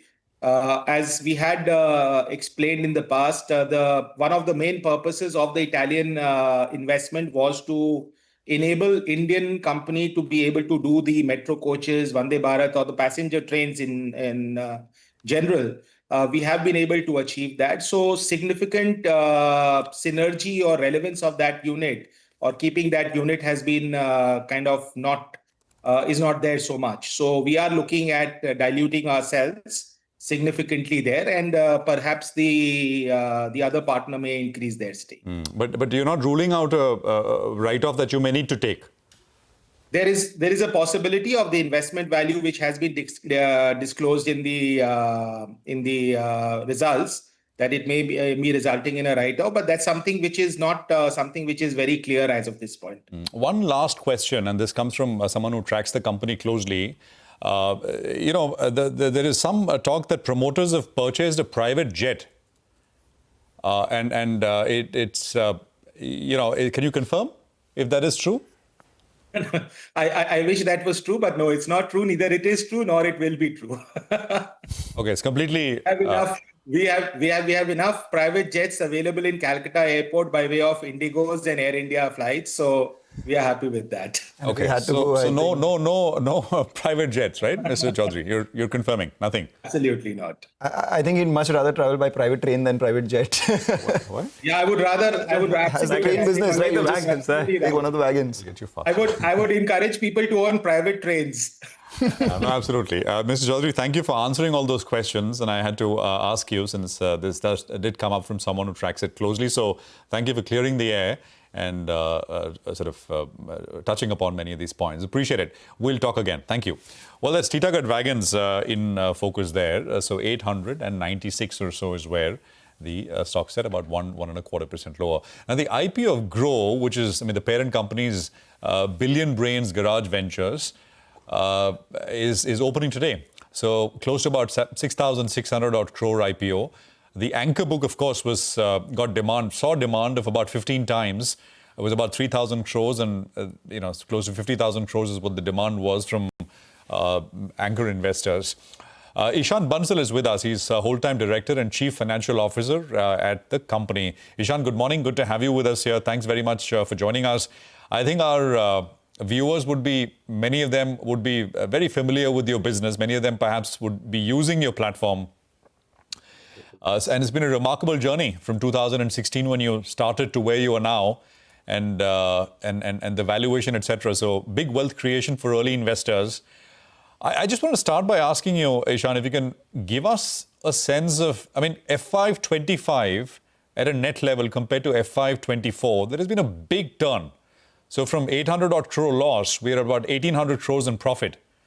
I think this one-time expense in terms of compensation to promoters was expense last year. Will the company now stay profitable in the coming years? If you can provide us with some guidance at a net level, at a PAT level going forward. Let's just start there. Yeah. So I want to first explain what happened in FY24. There were one major event, which was our coming back to India from US, where there was a merger between our US entity and the Indian entity. And because of that, there were a lot of restructuring that happened. And one of them led to the loss of roughly 400 crores in that, 800 crores in that year. It has a mix of two things. One, we paid a tax of 1,340 crores for this merger. Second piece was there was a one-time payout to founders from a ESOP settlement perspective, because we as founders had ESOPs in US. And when we came to India, because of our regulations on the promoter side, we were not able to kind of hold ESOPs. And hence there was a one-time settlement for those ESOPs. And just want to add further to this is basically that in FY25, company actually, we as founders invested in the company again. And some of the proceeds that we got from that time was actually helpful to kind of increase our stake in the company as well. For the forward, from a profitability perspective, we are highly profitable. We are roughly at a 45% profit margin. And we think if we can keep on growing our revenue, we can even increase this percentage further. I mean, would you be able to provide us with some kind of, growth guidance, revenues and net earnings? At what rate? Broadly, and we won't hold you to any numbers. We'll talk more when you make it to the market, actually, and maybe you can be more specific. But generally, what should we expect? So typically, the way we look at our business is our business grows or the revenue is dependent on how many customers that we have. And we keep on acquiring the largest chunk of the customers in the market. And the second piece is the ARPU, the revenue that we generate per customer. I think we've been seeing growth on both sides. It's just that sometimes the users grows faster and sometimes the ARPU grows faster. Between both of them, we are able to deliver 25 to 30% kind of a growth rate on the base effect basis.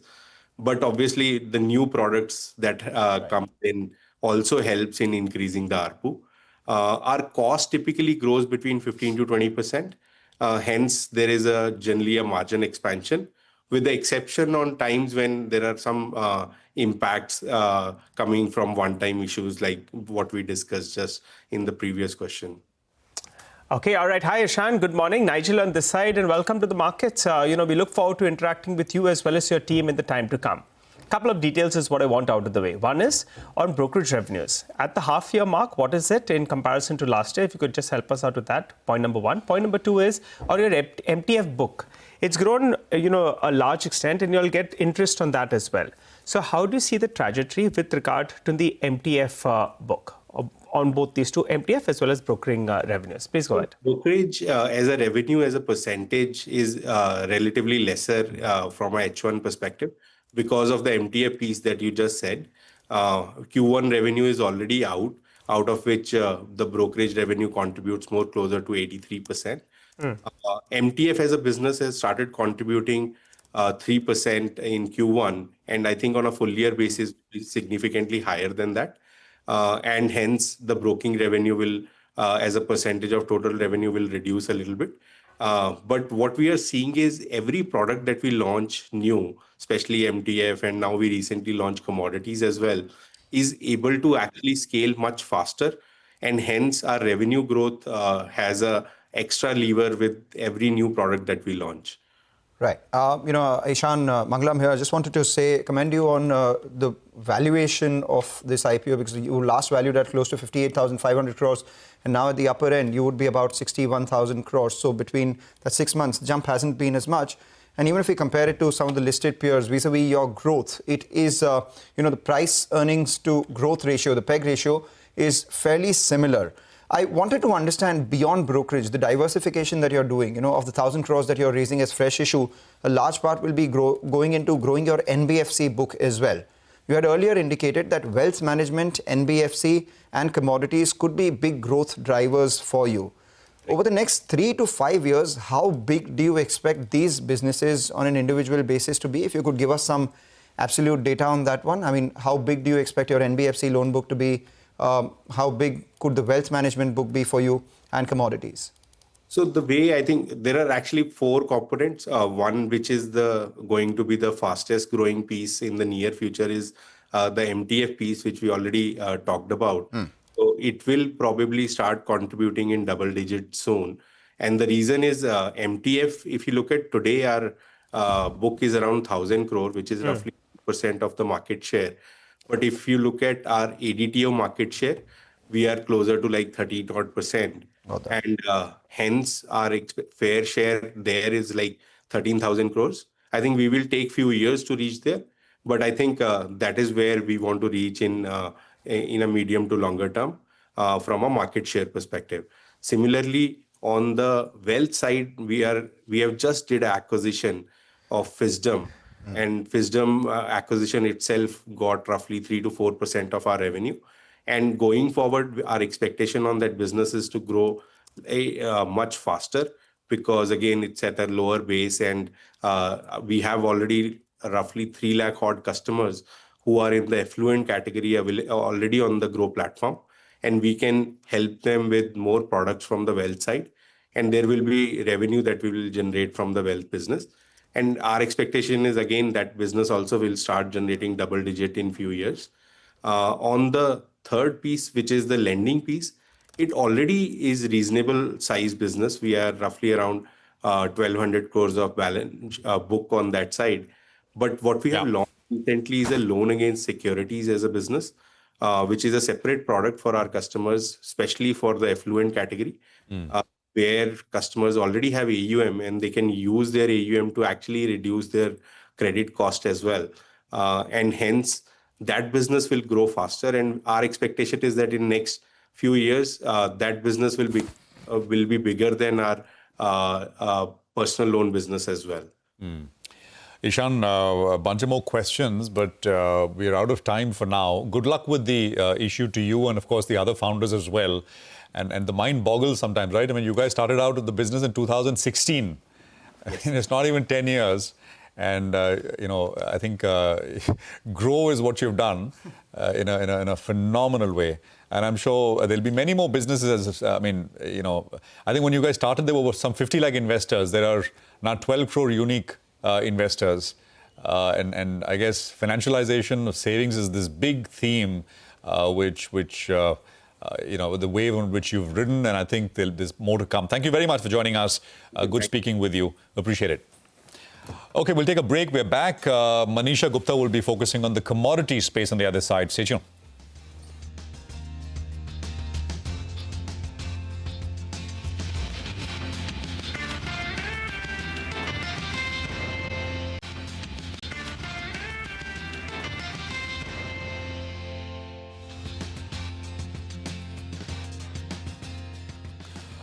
Welcome back. What's happening with commodities? Let's go across to Manisha, who's standing by with what's top of mind. Manisha, morning. Morning, and I'm looking at the energy market as an overhaul, but I also want to focus on natural gas prices because that is where we've seen the best of the gains come in. So when you look at the international markets, we're trading at a March highs therein, and the US prices actually have gained up from $2.9 an MMBTU to almost 4.3 is where we are trading right now. So that's almost a 45 to 50% of a jump up that we have seen in case of natural gas prices in the matter of last 1 month itself. And the Indian markets absolutely mirroring that, because when you look at the last 1 month itself, we have seen 45% of gains here as well. In the last month, we were trading at 255 rupees. We are trading at 375 right now. And you have various brokerage reports telling you that it's 400, 420 is where you could see the prices heading for. The reason being that we are looking at a lot of strong heating demand because of the cold weather forecast and an early winter in the Western world. That seems to be supporting the markets therein. It also has to do with the kind of inventories and supplies that we are dealing with. When you look at the LNG exports to Europe and Asia from US, that has continued to be very, very strong. Robust numbers is what we've seen in the previous quarter and for the month of October as well. And especially this is a strong demand period as well as we are getting into the winter season there. So when you look at the US LNG exports for the month of October, we've seen a record 16.6 billion cubic feet per day kind of an export happen there. That's an average number, and the markets are really looking at positive cues continuing for the month of November, December and Jan as well. And then there are, of course, concerns from the Russian supply supplies and inventories in the key hubs, that has continued to decline. Remember, nearly 17 to 23% of Russian refining is actually shut down because of those Ukraine drone attacks that we've seen in the energy facilities there. US also seems to be pushing for new energy commitments from its Asian partners. So the expectation is that the demand going forward perhaps is only going to be increasing. US output in the meanwhile has been trading higher, 107 billion cubic feet per day. Those are very strong numbers coming in. But as I said, demand and export numbers also seems to be matching this kind of an output and production therein. The US storage levels have seen an increase by 74 billion cubic feet. This was just previous week. This is higher than a 71 billion cubic feet of an average that we've seen happen for most part of the second half this year. When you look at the overall prices, when we have seen natural gas actually continue to outperform within the sector, this is what we've done on a month-on-month basis, up by nearly 26%, and year-on-year has been on the higher side as well. But everything else, as you can see, has seen a decline to very meager gains coming in for this year. Heating oil is just about 7% up. Coal actually is up 4.5%, but the crude oil price is down 1.5%, and year-on-year has seen a decline come in for the crude oil prices for WTI and Brent as well. Within this space, natural gas seems to be doing very, very well. All right. No, absolutely. Thanks very much, Manisha, for that. Very interesting. We'll take a quick commercial break here. We're going to come back and it's a special segment, Indianomics Lata in conversation with Pranjal Bhandari of HSBC, Sakshi Gupta of HDFC Bank and Abhishek Upadhyay of ICICI Securities, PD to decode GDP and interest rate forecasts post the festive season. Stay tuned.